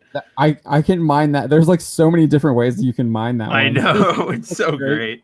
You could do Stephen Walton's from Spaceballs. Okay, yeah, I'll have to find that one. Surrounded by assholes. Dude, I should have like a Darth Vader one where he's like killing the guy. You'll fail me for the last time. I need to add that one in. Yeah. Because that probably would work well too. Glorious. But yeah, I really like the Back to the Future one where he's just like he's an idiot. I just straight to the point. I'm kind of getting I'm getting a little worn down on the Maleficent one, so I might have to might not be, but it's so good because it's like a plural one, and most of them are all like the Will Ferrell one is single. The one from Fast Times at Ridgemont High is single. I like that one too because he actually says moron instead of idiot. So it's a little of a different one. But wait a minute, can we use the R word? What's that? The R word? I'm not going to do that. Oh, okay, never mind. I'm not going to do that. I mean, if I was going to do that, it would be obviously you go to Tropic Thunder. Yeah. Never heard of it. I'm gonna. Yeah. I'm probably gonna stay away from that. I could not believe the video today. I can't believe both videos today went through monetization. I know, for real, the first time without me having to appeal. Like, I seriously could not believe the Gina one did, because I talk about like all the crimes that China's perpetrating over there, and I didn't market it as like that. Factual news. Clownfish, when they went over the article, they didn't want to go over the stuff that was listed. Yeah, they leaned away from it. Yeah, they were like, we're not going to say that. Yeah, see, like, so that's the thing too. Like, it's not just like that. There's a culture of fear in Disney. Like, there's literally like YouTube has created a culture of fear because you can't say stuff where they're gonna like just the try and economy destroy has made your a culture of fear. You can't get your movie made. You can't get your game made. I'm not monetized, so I just say whatever. But it's just. I mean, that's like real stuff that's happening, like, and you can't even like they're gonna try and like you're afraid to talk about it because of that. So I mean that's why we have the website too, because I obviously can write that stuff on the website because YouTube and Google don't own that, and that's why we have the videos are different for the I think most of the Daily Supers are pretty the same. But some of our format-wise, yeah. But there are some differences with the other videos. But if you've lasted this long, I do want to point out that we have YouTube memberships live now on the channel. We have 3 different levels: Street Judge, Super Saiyan, and All Might. I hope you guys can appreciate those, and lots of different perks. We're going to be doing 2 exclusive live streams a month. I think we're going to start that in March because we're just kind of launched here at the end of February. We got to get members first. Yeah. Well, we have one, so we will be doing it. We'll be doing that in March. We'll be doing a review stream and then a discussion stream like this. They'll probably be about an hour long. Won't be this long. Our first member is Jay Lee. Okay, because he sent me a message on Twitter and he said he became a member. Yeah, awesome. We're happy that he's a cool dude. I actually I talk to him a lot on Twitter. Very nice guy. So yeah, really appreciate that. But yeah, we got a lot of cool. And now we have Don. Don can now vote. Does it? It doesn't. Why doesn't it tell Why you is it- what? Where's the Remember. badge? We Say gotta something figure that out. down. Write something in the chat. Oh, no. Okay. Okay. Write something, you noob. Oh, he's super. It says it here. It doesn't say it in StreamYard, but it tells you in on YouTube. Okay, Super Yeah, it tells Saiyan. you So on you went YouTube. to the Oh yeah, I'm looking second for level, Steam so Nerd. Yeah, you it got works voting on there. privileges. Woohoo! Yeah, it does. We got the green one because green is the greenhorn, right? The greenhorn, exactly. You picked up on that. Heck yeah! I did. Yeah. So the little bounding man evolves over time, and you'll eventually get the red cape because that's the best cape, right? That's the one Exactly. Superman wears. That's our cape. Just Nice. I should know this, but If All Might has a cape. I know he has a cape. I know he does. Oh god. I just don't know. He doesn't have it. He does not have the cape here in my toy. He does not have the cape. No, I know he has one. they need a deluxe version. Well, All Might's cape is red and blue. It's red and blue. Okay, Red- so red on it's the- still red. Yeah, red on the Greatest- inside, blue on the outside. The greatest superheroes wear red capes, though. So It's true. Batman wears black. He's got blend into the night. That's different. If he wasn't blending into the night, he'd be That's wearing tactical. red. Yeah, if it wasn't a tactical decision, he'd be wearing red. Ooh, I can post a You should post polls in the chat during the show. Yeah, we might have to do some of that. Yeah, we'll start- I don't know how to do that. We'll find I'm not out. too We're option for that. we're branching out here. It's a new era. All right. Yeah, I'll have to figure that out. All right, Drew, close us out. All right, so I'm gonna plug my channel. Yeah, do it. / Supreme Heretic. Sub over there, guys. I recently, as you know, on my birthday stream on Sunday, we had a birthday / 500 subscriber celebration, and I want to take the time to thank everybody that has been a subscriber, that it has supported me on my channel, and I'm glad to have hit that milestone. Now we got to get the next 500, and hopefully it comes a lot faster than the first 500 did, because that took me 2 years to grind it. But Paid But- off. but yeah, sub to me over there, and follow me on Twitter at Supreme Heretic. Obviously, tomorrow at Pegasus Actual Podcast with the wonderful Raquel Briggs, who is in chat with us. Also, I think just another normie's going to stop on. He's going to be our special first-time guest tomorrow. And we are doing the episode, I believe, A Measure of Salvation. So it's going to be, that'll be a good discussion. Really cool episode. Those of you that are Battlestar fans will enjoy it. And that'll be tomorrow around, we go live about 8:15, 8:30 now, because we're kind of like going live early, because there's a few of us that do Comics Division stream right afterwards. So we jump over there because he started going live earlier as well. So yeah, but I will tweet out before the show begins. So just make sure you check it out tomorrow. And of course, you can read me here at boundingintocomics.com. And you know, we've got a lot of cool content coming up for you guys.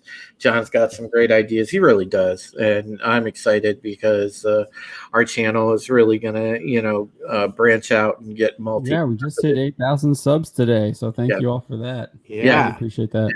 Big milestones. And in this time of, really crappy reporting, a lot of really just garbage narrative out there. Let us be your light in the distance, that beacon that guides you. We'll be your North Star. So, come to our site, because we'll give you good news. Promise you that. All right, folks. Thank you for watching our stream this evening.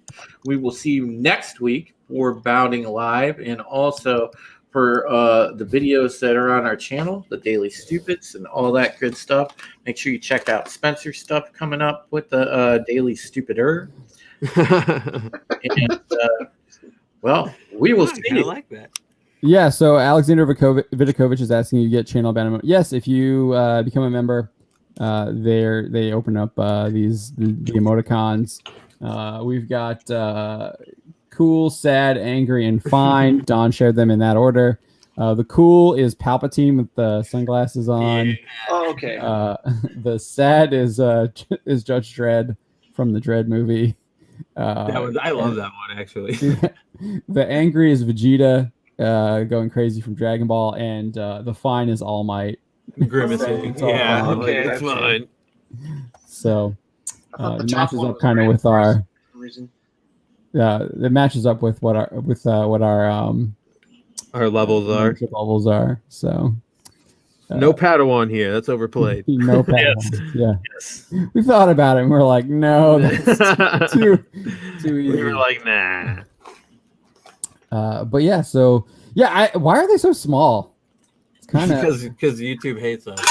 yeah. Maybe they'll figure out why they're. Maybe they'll figure that out. Maybe they'll be a little bit Because I'm bigger. half Asian. So. All right, thank you all. Have a great night. I'll have another Daily Stupid tomorrow, and then Don will pick the video for for tomorrow as well, since he is our only member at the Super Saiyan level. And if you're at the Super Saiyan level, you get a vote on what video I decide to make a video on I already Tuesdays and do. Thursdays. Don forced So. him to do All highlight. right, thanks guys. Have a great one. Take it easy. Night, guys.